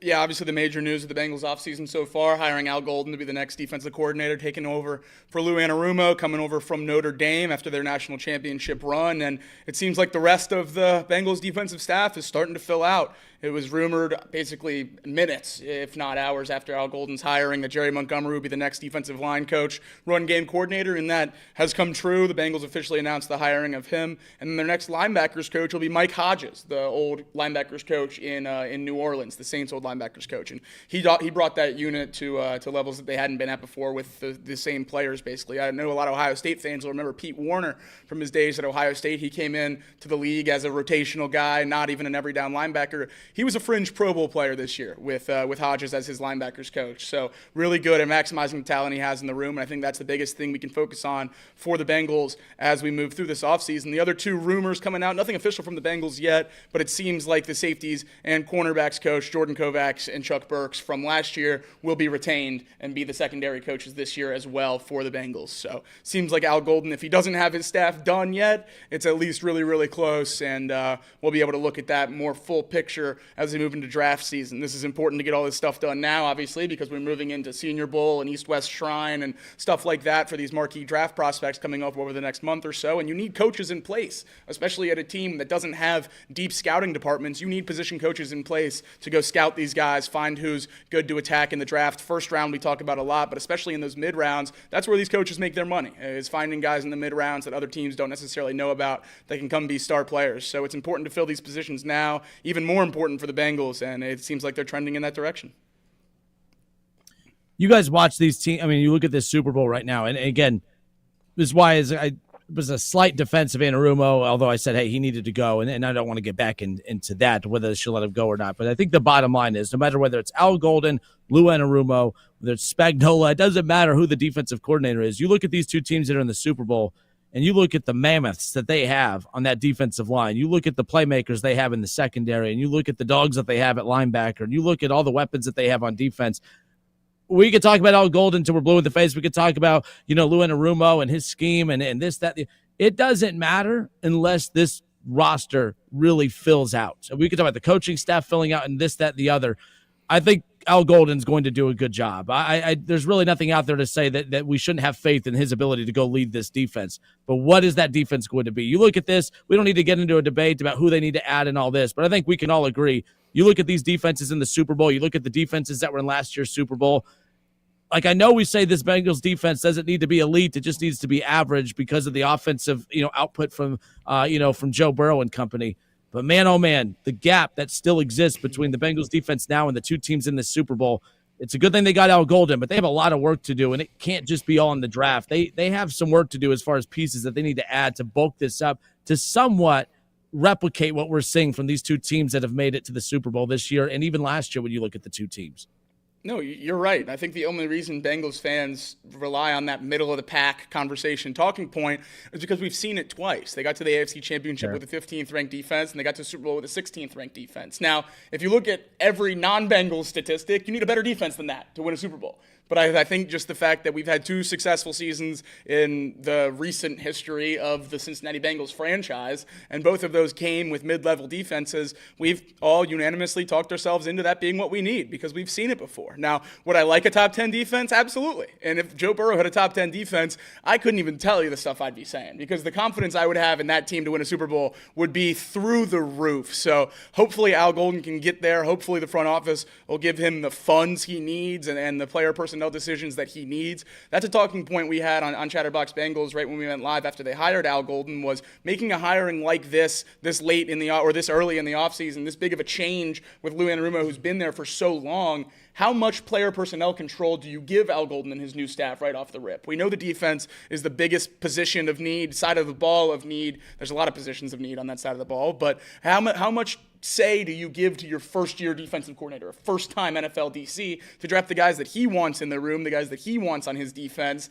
And I just don't know how that'll work. I think it definitely helps him in the sense that the Bengals don't have a scouting department or anything along those lines where they have to rely on their coaches. But I think most of the time with first-year coaches, you kind of dial back the amount of say they'll have. But with how much change we need in our defense, I hope the Bengals give Al Golden the controls to get what he believes he needs. Otherwise, they shouldn't have hired him if they don't believe he can do that. The other part, too, is and this is no knock on Lou Anarumo, but at some point, if it's not working, you just need to change it.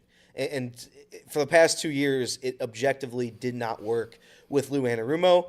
We have higher expectations than that. We just did a whole segment on, can Joe Burrow win the Super Bowl? Should Joe Burrow be, number 2 behind Mahomes as favorite to win the Super Bowl in terms of active quarterbacks? And the answer, of course, I believe to be is yes. To have that, you need to have a competent defense. The defense has not been competent for 2 years. It's time to move on from Lou Anarumo. And if Al Golden is able to improve the defense even slightly, this is a playoff team. This is a playoff team, and once the Bengals get to the playoffs, I truly believe there is no other franchise that is capable of dropping 50 on us and blowing us out by 30. That just doesn't the Bengals, when they get to the playoffs, they're a competitive football team, and they're scary. No, and that's fair. And I guess my point was I wasn't defending the Anarumo thing at all. I guess my point was we make it about Anarumo, we're making it about Al Golden, but when you look at the two teams that are here, I think you could take Spagnuolo and let him lead this defense for the Bengals, and I don't know how – I think he probably gets a little more because I think he's a good DC. I just don't know how much more even the best DCs in football can get out of the unit that they just threw out there the last 2 years. I think that while they needed to make a change – there needs to be a lot more change and point of emphasis on the talent that's being brought in on the defensive side. And not saying that they're not going to. I think that's going to be a point of emphasis, but that's just the point being made just based on the teams we see here. I will say, though, you look at the offense for the Chiefs. That offense, as good as it is, it's not as explosive as the Bengals to overcome defensive deficiencies. If the Chiefs didn't have as elite defense as they had this year, would they be able to overcome the Chiefs offense, which is not nearly as good and explosive as it has been in years past? And you look at the Eagles. I mean, I know you have A.J. Brown and Devontae Smith, you have Saquon Barkley, and you obviously have Jalen Hurts. But if that defense isn't as elite as it is that offense explosive enough from a passing standpoint to overcome defensive deficiencies? It's not. To your guys' point, yes, we saw this Bengals offense overcome defensive deficiencies to the point to where they had so many opportunities to win close games, like the 2 against the Ravens, obviously the loss against the Chargers, and so many other the Steelers, this, that, and the other. So obviously the draft important, free agency important, but we'll have more on this Al Golden, media release coming up here. If there's anything that pops out, I know we'll have more on tomorrow's show regarding that. But closing thoughts on the Bengals in regards to that. No, I think next year there's going to be a lot of pressure on the Cincinnati Bengals, probably more than they've had ever in the history of the franchise. Joe Burrow, in today's NFL, having that quarterback is the key to a championship. You have the key. You just got to get the box, and right now there's nowhere near a good enough defense to have a box that you can open up with Joe Burrow. It's a disaster. Fix the defense, and I think this is a Super Bowl contender again. That's all it takes. Now, I don't know how they're going to be able to do it. They have to pay Jamar Chase. They have to pay T. Higgins. They got to pay so many players while also somehow maintaining a defense that last year looked completely lost. And they're not going to be able to pay for a lot of defensive players. Jay Morrison came on our show last week and said they're not going to make a big splash. They probably won't. I'll phrase. They probably won't make a big splash defensively. So with that, you got to trust your coaching staff to help these guys develop into a way that we haven't seen with Lou Anarumo. Al Golden has to be better than what Lou was. And to be quite honest, based on what I saw last year, it's pretty hard to be worse. So Al Golden, yeah, I'm excited for next season. Make an emphasis on winning in the first 3 weeks of the year, and you're a playoff team with an improved defense. Yeah, I think that was the main focal point of hiring Al Golden, was that we knew, or at least the organization knew, they weren't going to go out and make one of those big swings. So you go get a guy who's known for his development and getting guys to where you hope they're going to be, and you put a lot of stock in the guys you already have in your building. And I think that's what the Bengals are doing, and I think all of us are just kind of unanimously hoping that they're right. And by the way, I did see one of the main guys you really liked in this draft coming up, Pierce from Tennessee. Did I see he's going back? Did he announce he's returning to Tennessee, Jake? Oh, I didn't see that if he did. I thought I heard something. Maybe I should have checked on that before just throwing that out there. But, but either way, I thought I saw that he was headed back to Tennessee for another year, but I could be wrong on that. But either way. That deadline passed a while ago, so if he did, there's some backdoor channels. So ignore that then. We'll pretend that I didn't just do that. So, okay. Off the bench presented by United Dairy Farmers. Let's keep it here because we're talking about the defense for the Bengals. Let's talk about the defense for the team that just won a national championship in college football. There was a little bit of rumblings throughout the playoff in itself that defensive coordinator for the Buckeyes, Jim Knowles, would potentially be going to Oklahoma to become their new defensive coordinator. And that kind of made sense. I mean, he's from that area. His family's over that way. Why would you leave a national championship contending team or a caliber team to go to Oklahoma? Well, family, that makes sense. Obviously, that's where you're from. All makes sense. Checks every box. Okay, cool. But then after a couple turn of events, then it sounded like he wasn't going to leave. He was going to return to Ohio State, and now he's leaving Ohio State. And not only is he leaving Ohio State, he's already left Ohio State. He's not going to Oklahoma.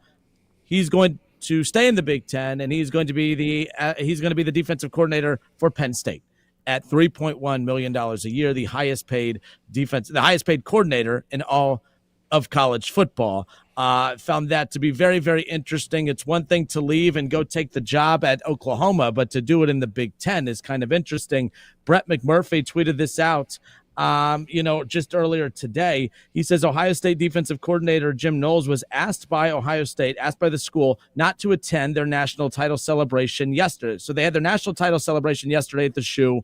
Really cool, but again, it was kind of weird having the DC not be there to take part of the celebration. Well, it's because of all the stuff happening behind the scenes. So they had asked him not to, show up for the celebration with all the stuff that's going off behind the scenes.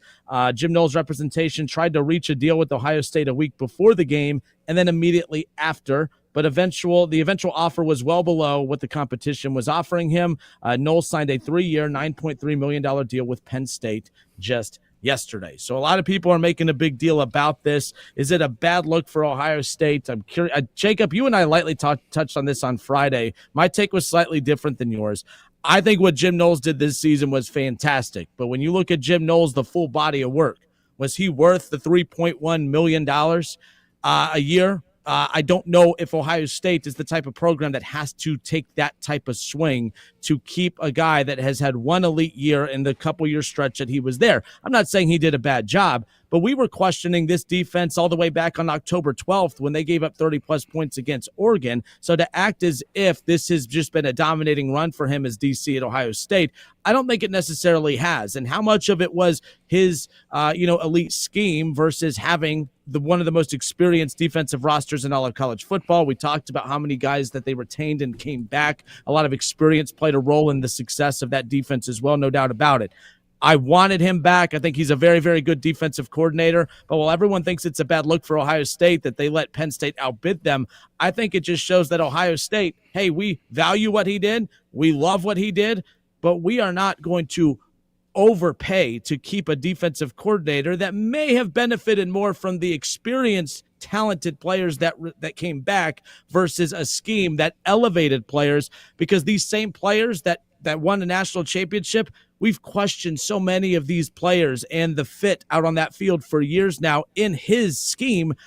I think it stinks to lose a defensive coordinator who just won a national championship for you, but I also appreciate the fact that Ohio State didn't look at Penn State and say, we're going to get into a big-time bidding war with you. If you want Jim Knowles, fine. You better make sure he has all the pieces that we provided for him, because it took a while before things started to really turn defensively for Ohio State. Yeah, and you talked about that October 12th game against Oregon, where Ohio State lost 32-31 in Oregon. That was the only time Ohio State gave up 30 points this year. And after that game, it was reported that Ryan Day talked to Jim Knowles about how unacceptable the defense was and the scheme was antiquated. And Nick Saban actually said some of these things on College Game Day. Yeah. And Ryan Day said in his post-game press conference that he agreed with Nick Saban. And reportedly, that created a rift between Day and Jim Knowles. And that rift continued to grow as the season progressed and Day's corrections to the defense worked. As the defense got better, doing what Jim Knowles didn't want to do, apparently that created a big rift between the head coach and the defensive coordinator. And when Jim Knowles was offered a competitive contract, offered to be the highest paid defensive coordinator in college football from the Buckeyes, he turned it down to go elsewhere. And now we're getting into stuff that's not entirely verified or confirmed, but it's been reported that Jim Knowles had been looking for a way out of Columbus since about that October 12th date, looking for other schools that would be willing to pay him top defensive coordinator money. And if that's true and he was 1 foot out the door for a national championship run,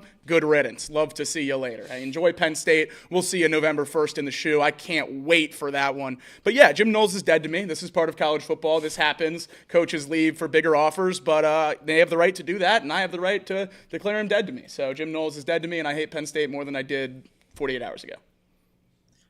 I see people, and by the way, I see like Jay Richardson and some other former Buckeyes that are like, well, this is part of winning a national, and I know I just heard you say that. Oh, that's part of winning a national championship. To me, that's part of winning a national championship for programs who, and this is where the arrogance of me and the fan base comes in, that's the case for other schools. I think Ohio State is one of those like those landing spot destinations. Now, everything you said is what makes sense here, because obviously the fallout between him and Day, there was a lot of drama earlier in the season. I mean, look, this was not like it was a national championship season, but it was not a national championship season from beginning into end. It got very ugly even before the Michigan game. There was a lot of drama behind the scenes, stuff that was leaking out throughout the regular season that I know we kind of lightly touched on throughout as well. So yes, although yes, you do lose coordinators and stuff, you usually lose them to head coaching gigs. You lose your defensive coordinator at Ohio State because he's going to go become a head coach somewhere else, not to take a lateral, if I don't even think it's lateral to be honest, but to take the same position. In what world is it lateral? I've seen a lot of people saying it's a lateral move too. They haven't beat Ohio State in a long time. James Franklin's beat us once, and he's never beaten Ryan Day.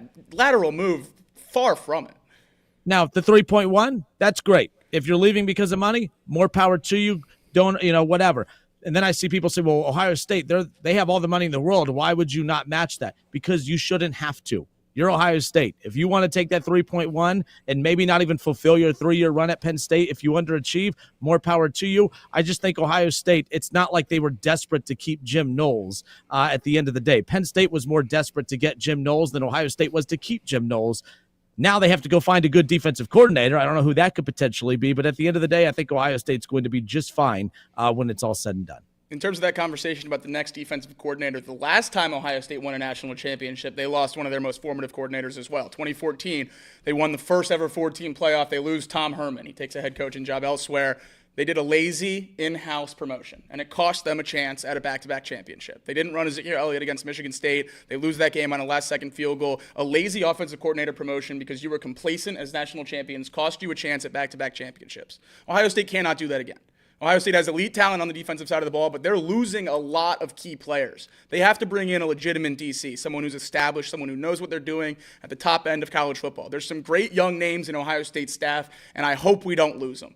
But I don't just want to go grab our safeties coach that everyone loves or our linebackers coach that's young and up and coming. That's not what Ohio State is for. Ohio State is not a stepping stone job for you to get your feet wet calling plays in college football. Ohio State's for the best defensive coordinator and the best offensive coordinator in the country. And if you're not that, you're damn close to it. I don't want to just go hire someone that we believe in and are scared of losing because they're already there. We got to go take a swing. Go get someone great. Go get one of the best defensive coordinators on the market. Go call Luke Fickell. What's a better job, being the defensive coordinator of Ohio State or having a hot seat in Wisconsin? I certainly would take $3 million to be the defensive coordinator of Ohio State if you think you're going to get fired in the next 48 months. Jacob brought this up to me. I'll say this. Luke Fickell would be preying on the downfall of the Buckeyes, though, if he was there, so he could get that head coaching job. Oh, we would just go hire someone else. I'm saying he would take that job for like 2 years and then go get a head coaching job somewhere else better than Wisconsin. I think that makes plan. I think if he goes to Ohio State, I think if Luke Fickell were to go to Ohio State, he'd stay there until the demise of Ryan Day. Ryan Day, Ross Bjork, AD, announced yesterday that there's a hefty extension coming down the line for Ryan Day. So he's not going anywhere in Columbus. Good for Ryan Day. Good for him. Hey, love that Luke Fickell take. Absolutely love it, because that was going to be my point. Now, I didn't have Luke Fickell in mind. I was actually going to ask you this, and you already had the answer before I asked it. Last year, Ohio State went out and they needed to kind of, Ryan Day wanted to kind of like a lot of people that want Zach Taylor to stop, give up the play calling to focus on being the CEO versus the offensive coordinator. Obviously, that's one of the big arguments about the Bengals. Ohio State, it was very similar. Ryan Day, there's so many deficiencies with this program, and you're the play caller. Are you able to give that your all for the team as a whole? So they go out and they get one of the most brilliant offensive minds in college football, but they went and didn't just get a coordinator. They went and got a head coach from a conference team to come be their offensive coordinator or their play caller. Unbelievable. That shocked everybody. Chip Kelly was a huge name that they added. And now I think they need to do the same thing with this defensive coordinator role. If you look at Luke Fickell, this recruiting class is god awful, by the way. He is not doing a good job recruiting. He needs to hit a reset.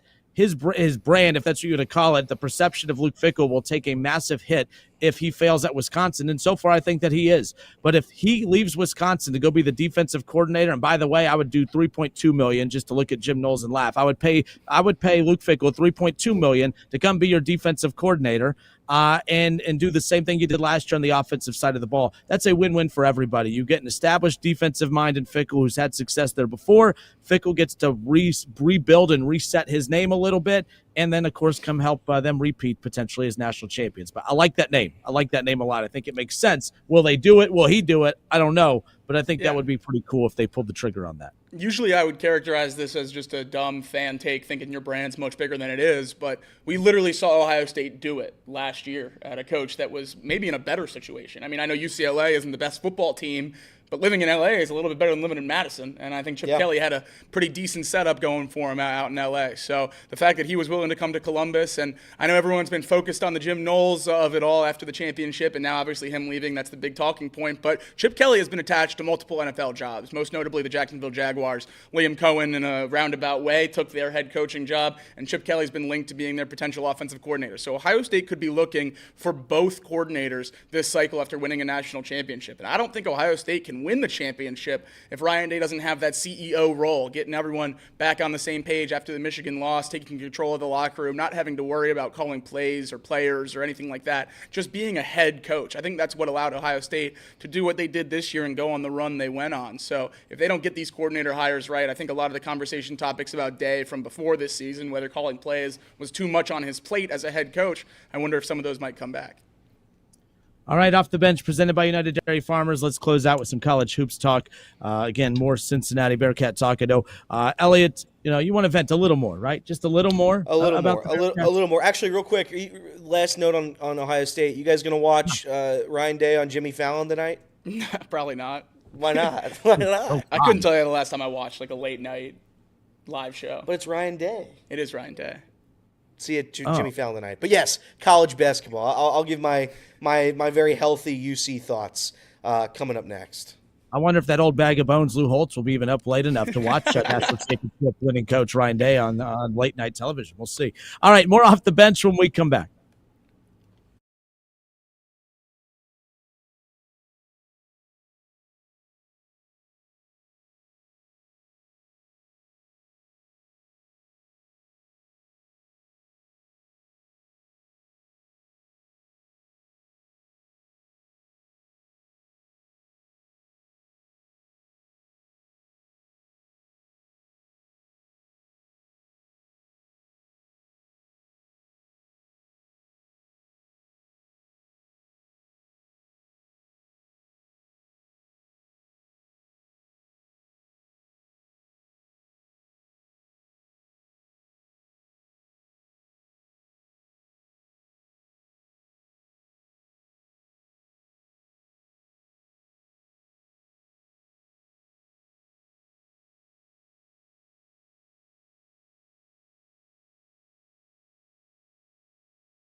All right, and we are back Off the Bench, presented by United Dairy Farmers, Chatterbox Sports on YouTube, ESPN 1410 Wing AM in Dayton. We wrap up the radio portion of this. We'll send it to our guy. Elliot's not done venting. He's not done venting. He's a little frustrated. He's a Reds fan. He's a Bengals fan and a Bearcats fan, and all his teams aren't treating him very nicely. The most recent one to treat him improperly is the Bearcats, and things are going from bad to worse, it seems. I think what's killing us here is the expectations. The same way it just destroys us as Bengals fans when you have those Super Bowl expectations.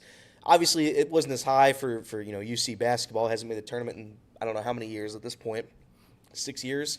So but our expectation this year was high. It was the roster was improved. It's the best we've seen it in many, many years since seemingly like Sean Kilpatrick. I thought it was going to be a great season, and it hasn't been. It's been an utter disaster. It's been a complete failure from the jump, really. And it's because, you play those non-conference games, and you're like, oh, maybe the team can score a little bit. Maybe they look good. The non-conference schedule is terrible, and it's been terrible since Wes Miller took over. And I don't blame him completely for that. You have to at least win a couple games, give your team some confidence. When John Brannon, when all those things happened, I get it. But we're at year 4. The non-conference schedule is still terrible. You're playing in a big boy conference in the Big 12. I'd argue it's the second best basketball conference. SEC might have first this season.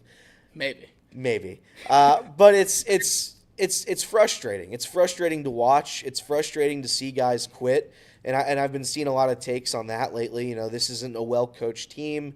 This isn't a team, I think Sean Kilpatrick and a couple other UC vets were tweeting after, that game on Saturday night. By the way, 10:30 at night, Saturday night. And it's like they've lost their heart. It's like they've lost their fire. And it's absolutely brutal. And BYU it's tough because when you have guys that go 15 of 24 from 3, 15 of 24 from 3, including 11 of 14 in the second half, it's difficult to win. It's difficult to win that, but there's ways you can defend. You don't have to let them have open shots, which is what they had for a majority of that second half. It was a shooting spree. It was everyone got whatever they wanted from BYU. They could shoot, they could do whatever they wanted, and there was no heart whatsoever. They've been out rebounded 6 straight games. They don't shoot well. They don't hit free throws. They don't do anything fundamentally correct. It's bad. It's right now it's bad. You got a center in Aziz Bandago who respectfully can't play the sport. He can't play the sport. Jizzle James, this is like the 5th game where he's been like 3 for 20 from the floor. It's a joke. Wes Miller, I think the frustration with him has been, I want to say it's the highest it's ever been. Maybe it could get higher as this season progresses. But this is what he had to say after the game, and these quotes just kill me, man. We can't change what happened tonight. Can't change it. It's college basketball. People get their asses kicked. It's what's part of the whole thing. It happens. I mean, you were a player also, so how is it to play in a game like that? It's got to be a helpless feeling. I don't. We didn't play well enough tonight in the second half. I really don't have much more to say about it than that. We didn't play well enough in the second half. We did some things. We carried some things over from practice in the first half. We didn't do that in the second half. We got to be a little better downhill making decisions in the first half. We got to be a little better finishing and drawing fouls at the rim in the first half. We got to shoot it a little better. But I thought we had good pop in the first half. I was pleased with the way we played. We did not do that in the second half. And again, I'm never one of these guys that sits up here and doesn't give the other group credit. They shot the eyes out of it, scored 50. That pisses me off as somebody that values the way we defend. But we didn't play well enough. I don't know feelings and all that. I don't know about all that. We didn't play well enough. Yeah, I mean, he's pissed off. If you don't know that he's pissed off by now, you haven't been paying attention, because every single press conference he's pissed off that his team underperforms. Got to shoot it a little better, Wes. 37% from the floor, 17% from 3. 5 of 28. They shot 28 three-pointers, and they made 5. 4 of them by CMOS. This is a complete train wreck.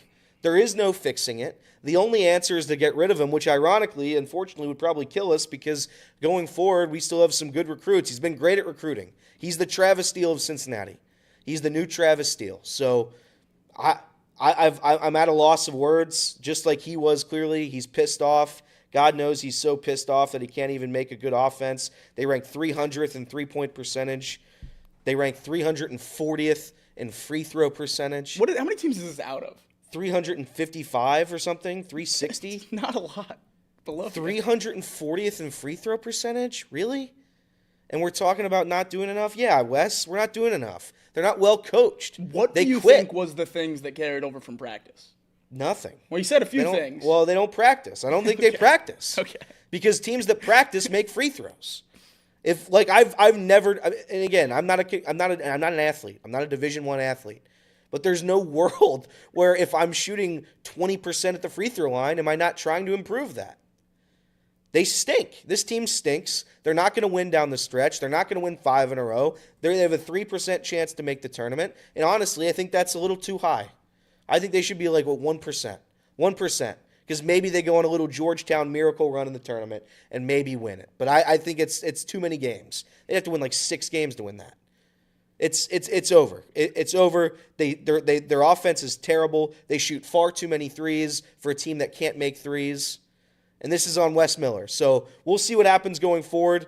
He's not going to be fired this year. Next year has to be the year where if there aren't significant improvements, he's gone. How do you toe that line with, I mean, you touched on it there with how you could be so screwed for the future if you fire a guy like Wes Miller because he's not winning on the court, but he's dominating in recruiting. How do you toe that line when the on-court expectations have to match what he's doing in the offseason in terms of moving on from him? Because he's the best recruiter in UC history. Yeah, no doubt about it. No doubt about it. He's one of them. He's one of them, but I don't know what else you can do, right? I mean, if all that matters when you're a head coach, there's one stat. There's one stat, and it's winning in loss. Win and loss percentage. That's it. He doesn't win. He doesn't win quad 1 games. He doesn't win any quad 1 games. He doesn't win quad 1 games at home. He doesn't do anything. He recruits very well, and I thank him for it. I thought that he brought a lot of life into this program. But at some point, you lose the leash. The leash is gone. We're at max extension of the leash. Can't go any further out. And right now, if you're a Bearcats fan, you're lost because you also don't have a football program. Bring him back. I don't know if you can bring him back. I don't think you can bring him back. I don't think there's a way you can bring him back. I assume you guys didn't watch the game on Saturday night at 3 a.m. Bob Huggins back. I'm aware of what you were saying. I'm okay. I'd like somebody that can stay. I'm not. You know what? I'm not going to make. I'm not going to make the joke. I'm not going to do it. Was that a shot at me? Was that a shot at me? No, that was not a shot at you. Collateral damage. No, that was going to be a shot at Bob Huggins. But no, here's what I would like. I would like them to at least show me that they have some pieces moving on to next season. Aziz, we don't have Aziz. Aziz stinks. I'm sorry, but he stinks. Dylan Mitchell's been great this year. I need to see more from Jizzle. I have to see more from Jizzle James. Have to. And I don't know how I'm going to get that. I don't know why Rayvon doesn't play if the team's going to lose by 30. But this is absolutely terrible. And I don't know where you go because I don't want to lose my recruits, but we can't win with them.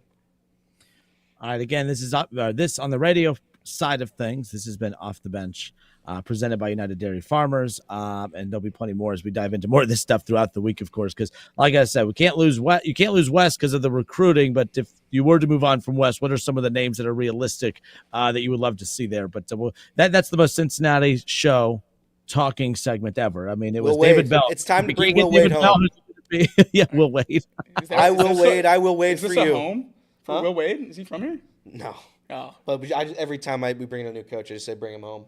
Oh, Will Wade rocks. Will Wade would be an awesome hire. I will wait for you. What he's done at McNeese is incredible. Absolutely fantastic. All right, well, good stuff. Until tomorrow on the radio side, this has been Off the Bench, presented by United Dairy Farmers. Will Wade. Love it.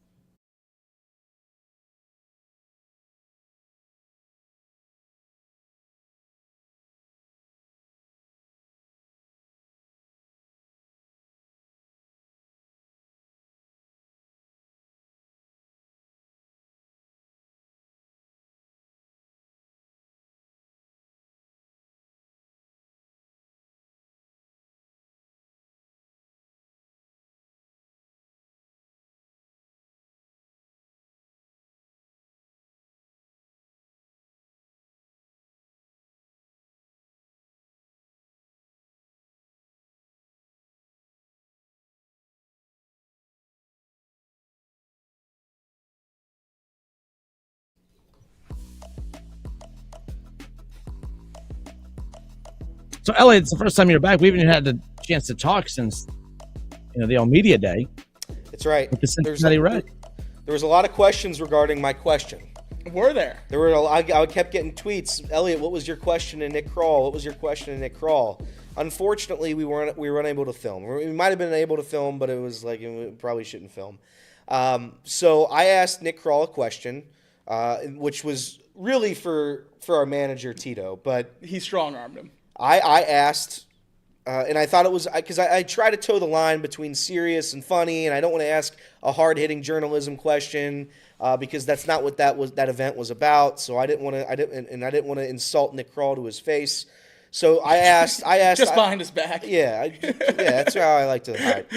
But here's the thing: I said, hey, Tito or Nick Kroll, because Nick Kroll can maybe weigh in on this. I thought this would have been a funny moment for a quit back or whatever. And I said, after watching what the Dodgers did this past offseason, does it make you want to kick their ass even more in the regular season? Does it give you a little bit of extra fire? Everybody laughed. Tito laughed. I made sure with Jacob. I said, Jacob, did Tito laugh? He's like, yeah, he laughed. I'm like, thank God. But Nick Kroll stepped in. He took my answer, or he took my question, and he said the most PR answer I think I've ever heard in my life. And he said, we don't worry about the other teams. We worry about ourselves. We worry about the Cincinnati Reds. And I'm not worried about the Dodgers, which is fine. I mean, I would have liked a funny answer, but that's what I asked him, and I thought I could have gotten a funny answer. Tito was ready to answer it, by the way. But after he heard the company line, he's like, you know what? That wasn't my answer. Yeah, that wasn't my answer. So I'm not gonna respond. But it was good. It was good. It was a fun time. Kinner and I both took some batting practice, which was very, very funny. Kinner was solid. I would say I was the better bat. I was the better hitter. You got a compliment from the pitcher. I did get a compliment from the pitcher. I was solid. I was dropping down bunts. I was on fire. In fact, we might tweet those out today. They didn't. The workers in the batting cage didn't think the bunts were as funny as us. No, but I was dying laughing when you laid one down. I thought the bunt was fantastic. But yeah, it was a great event. It was a good time. It was a good time. We talked. Look, we talked about how impressive you were in the batting cage. By the way, that's no joke. We did. We made sure to give you your flowers on Friday when you were out. Okay. But it did lead to a discussion about a Chatterbox combine, just for all of us to show off all of our athletic prowess, in some capacity. I think as we get closer to the NFL combine, I think we need to do a Chatterbox combine because me and Elliot had no problem stepping in the batting cage. We took our family photo at Terry Francona. We felt like we were rock stars at that point. We went down to the cages, but our guy Jacob Elliott, he didn't want to step foot in the cage. I have no clue why. I'm a professional baseball watcher. I don't do the swinging. I would look like a lot of the guys in the Reds lineup if I stepped in that batting cage. So it wouldn't have been pretty. I was hoping Casey would do it too, but the Casey and Jacob didn't want it. They didn't want part in the swings. Which is okay. I'm all in for the combine, though. Combine would be fun. Combine would have been. We can do a combine. I'm down for anything. Listen, I'm ready to roll. I am absolutely ready to roll for any event you guys want to put forth. I think I'm going to be golfing with Trace a lot for content this summer. So whatever you guys want. You want golf. You want football. You want 40-yard dashes. You want bench press. I've been working on my bench press.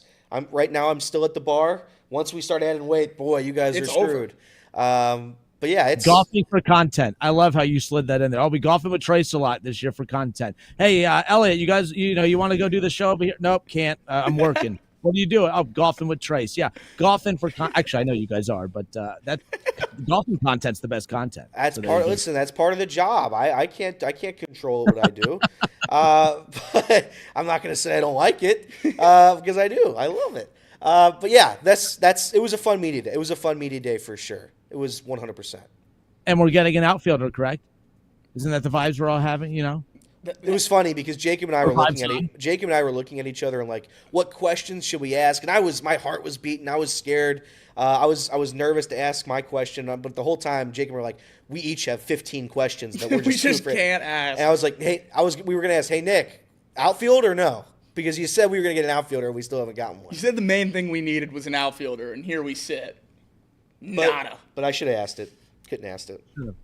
But hey, here in Dayton, we have a radio show that's coming up in the studio, so I have to bounce. So you guys could either continue. You could do whatever you want. We'll let it roll. We're going to let it roll for a little bit. I got another topic I'm going to bring up. There we go. All right. See you, Kenner. Kenner. Thank you, buddy. Always a pleasure. See you tomorrow. Deuces.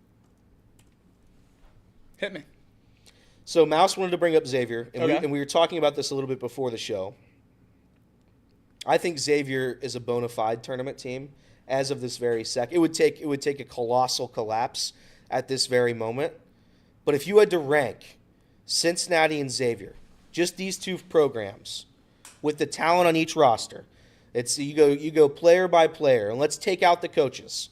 Let's just go take out whatever Sean Miller has done, take out whatever Wes Miller has done. Just look at the players on this roster right now. If we played a 3v3, who would win? And I'm gonna give you my take. A 3v3. I'd imagine it would be who? It would be Swain, Fremantle, and Conwell from X. I could be wrong. We'll see who Mouse says. And then for UC, it would be, I'd imagine, Dylan Mitchell, Jizzle, and it would be and Dan Skillings. Those 3v3. If that was the case, I would take the Bearcats, maybe. But if it was actual real basketball, Xavier's by far the better team this year. And credit to them, because I thought their season was over. O-V-E-R, over. Ryan Conwell. Zach Fremantle, when the injury happened, I thought his season was done, thus ending Xavier's season. They've been playing fantastic basketball. Fantastic basketball. As somebody who doesn't watch a ton, I watched that entire game on Saturday. I think Dan Hurley, the number one Bengals fan in the country, put on a hell of a performance, and I thought Xavier was the better team, which is saying something. Xavier's a top 3 team probably in the Big East as of this very moment. And I think they're a bona fide tournament team. But if you had to answer 3v3, who wins? I'll take UC's 3. Let's go. Everything I heard about these rosters before I watched them play basketball was that UC was way better than Xavier. Yeah. So if we're going 3v3, I'll take UC. If that's the case, if that's what college basketball was about, your 3 best players and no subs and half court. No free throws. No just free get the ball back at top. Oh, please, Yeah, no free throws. But yeah, it's just absolutely silly. Xavier's schedule, by the way, going forward. Creighton on the road, as I mentioned, on Wednesday, 8 p.m. You take on Georgetown, 8:30. That's a revenge game. I think Xavier wins that. That's a home game. Villanova on the road. If you had to give them a loss going forward, that would be the loss. Just because I think Villanova's scrappy. They might have the college basketball player of the year. Yeah. So after that, it's Providence, DePaul, Butler, Seton Hall, Creighton again, then Butler again, then Providence again. A lot of winnable games down the stretch. I think it's Xavier's tournament to lose. If they were to miss it, it would be because of nonsense losses. They have the talent right now. They're playing good basketball. I want to say they're a top 5 defensive team in the country over the last 4 games, and it's gone complete opposite directions after that crosstown shootout. So UC beat Xavier. I'll give them props. I'll give them props. That matters, right? UC beat Xavier. Yeah, they did. How many times? Quad one. How many times, if they played 100 times, would UC beat Xavier? Where is it at? 50-50. Okay, well, they lose all 50 at Cintas, and then at home they win 20 of them. So 80 so they're 20. 80 and 20. Probably. All right. Probably. That's good math. They don't win at Cintas. I don't know what you want me to say. They don't win at Cintas. Over 50 would be crazy. Yeah, I listen. I'm just telling you right now. Fair enough. They don't win games. I don't remember the last time they won at Cintas. Don't remember the date. Fair enough. Sean Connor says, did I hear Zebra say recently he would hit 70% of his free throws live on camera? Yeah, I would absolutely do that. When do you want to go? I'll go. In fact, I might take a camera and I'll go to the pit, a historic football. It's also football, ironically, football and basketball. I'll go to a historic basketball arena, the Elder Panthers pit, and I'll shoot 100 free throws. Guarantee you I make 70%. Okay. Guarantee you. I was going to say, it has to No be doubt more about than it. 10 because you could just make 6 and then just redo it. It has to be Correct. something that would take you a while, like 100 free throws. Yeah, It would make be 70. streamed. It would be streamed or something like that. I would get it. When are we playing at Robin's Nest? Everett. I'm going to play Everett in golf this spring. That's a fact. We didn't do it last year. I'm going to do it this year. I'm going to try to golf with everybody. I think I still owe Sir Boy Wonder a round of golf. I owe everybody a round of golf. Mark Fetter says you can't spell NIT without UC. Yeah, the NIT. I want them to decline that. Okay. I want them to decline it. Hell yeah. Because they're going to be invited to it. Because here's the thing about UC. They're not the worst team. They're not the worst team in the sport. They have a good brand, too. They do have a good brand. They're not the worst team in the sport. They're going to get invited. They're going to win games down the stretch here. It's just they're not going to win enough. They're going to get invited to the NIT. They'll be like I don't know what the seeds are. They're one of the worst seeds in the NIT. And they'll go on a little run, and it'll convince people that Wes Miller's a good coach, and he'll recruit somebody from the one of the other teams he plays in the NIT, just like he did with Connor Hickman. And that guy's going to stink when he comes, and then we're going to be in the same circle of hell that we've been in for 4 years now. It's just absolute disaster. Mouse Cop, Elliot, any comment on UConn being ranked the same as TCU when UC stormed the court? Interesting comment. Interesting question there by Mouse Cop. Here's the thing. If Xavier would have stormed the court against UConn on Saturday night, because I heard, again, I was at a lake, so I didn't go, but I heard the atmosphere in Cintas was absolutely electric. If they would have stormed the court, I would have been okay with it. 100%. I would have been okay with a storming of the court against UConn at any time. They're back-to-back national champs. Even if they're unranked, I would storm the court against UConn. Have some fun. Let the kids have some fun out there. I don't care about the storming. Yeah, I'm always pro court storm. Like Vanderbilt beat Kentucky, and everybody was I think I saw the Vanderbilt AD was begging people not to come on the court. It's more fun to storm the court. I don't care about your fines. I don't care about a $200,000 school fine. That's what my tuition's for. If I want to storm the court, I storm the court. So no, that's fine. I'm still working through it. I haven't found a concrete answer yet, but I believe Vanderbilt is the first SEC team ever to beat Alabama in football and Kentucky in basketball in the same year. I believe. No shit. Because that's real. Bama, since Saban, because since Alabama became Bama, yeah, they only lost 1 or 2 games a year. You're right. That's insane. Yeah, and they beat both. I mean, that's absolutely insane. The SEC You so took good. that jab when Bama beat Vanderbilt in the middle of that 3-game stretch. Basketball can beat Vanderbilt. Yeah. Vanderbilt beat Tennessee, lost to Bama by 20, and then beat UK in a 3-game stretch. SEC's wild. I can't wait till we get a chance to talk about this Bama run coming up when we get a little closer. Still got 5 games, but absolute gauntlet around the corner for my Crimson Tide. Vandy got fined $500,000 for that? Oh, boy. Yes. And $200,000 of it goes to the school they played. So that just goes directly to Kentucky. Good. I love that. Yeah. I love that. I love that even more. We have a stat from Reed Mouse. Fun fact: 5 of the last 10 NCAA champions have come from a current Big East member. How about that? Interesting. How about that? I wonder how many were from UConn. I love the Big East. We'll never know. But yeah, this is a brutal season for the Bearcats. So good luck to them going forward. That's all I had. Anybody else? Casey, you have a good weekend? Yeah, I had a good weekend. It was a good time. Watched a lot of football. Just hung out the house. What did you think of that stupid rule? The tush push denier rule? What was it called? What's the actual thing? The Unfair Act. Yeah, the unfair. It's the palpably. What is it? The palpably. Is it the palpably unfair act? I think so. I think it is the palpably unfair. The palpably unfair act. Of course. That was palpably unfair. So I actually have a question on that. If they were going for a field goal and they kept trying to do that, if it was inside the 10, it would have to be at the goal line. They're settling for 3. And you kept jumping the line, would they just give you the 3? They asked the Commanders players about it after the game. I forget which player it was, either Deron Payne or Jonathan Allen, one of the D linemen. And they said that there's always an opportunity for them to fumble the snap or anything like that. So they didn't understand that rule existed until the game when they announced it, at least the Commanders players. And why would they? I mean, why would they? It's never been called. It's never been called. And I chalk that one up to, who was the referee of that game? It was Hockley. Oh, okay. I chalk that up to a classic Hockley taking the mic example there. I mean, his dad did it. He does it. They learned the languages for the foreign games. I think he just wanted a chance for everyone to look at Hockley flexing his muscles in the middle of the field. He show, look at me. I'm the ref. I'm going to control this game goes. Just wanted to be a little bit of a superstar. Yeah, that's fine. I respect that. Yes, they would award them the points. The field goal points or the 6 points? Which points are they awarding? Yeah, they never specified. I think that's the fun part about the rule. It's just whatever the ref wants. Could you imagine if they were only afforded a field goal? That might actually be a viable strat.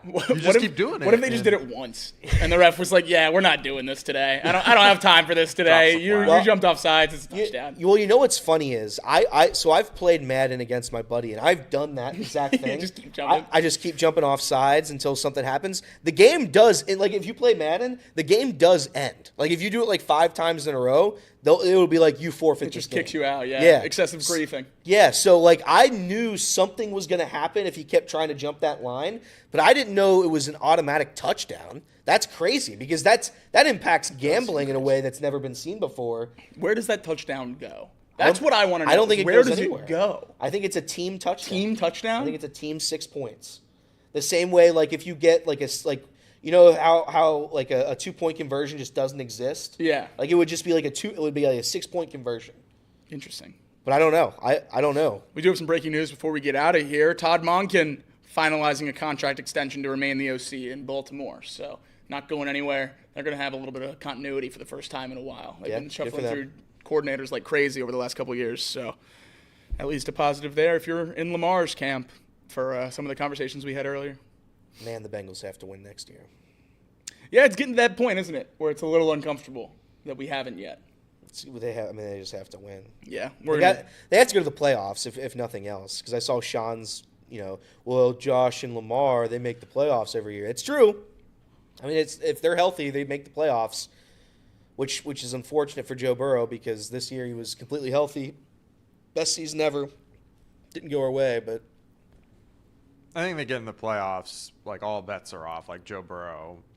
It's what we talked about for the last 6 weeks of this year. Let me ask you give this. us a chance, and I wouldn't bet against us. Yeah. Let me ask you this. If they miss the playoffs next year, Joe Burrow is healthy again, offense looks as good as it did this year, is it time?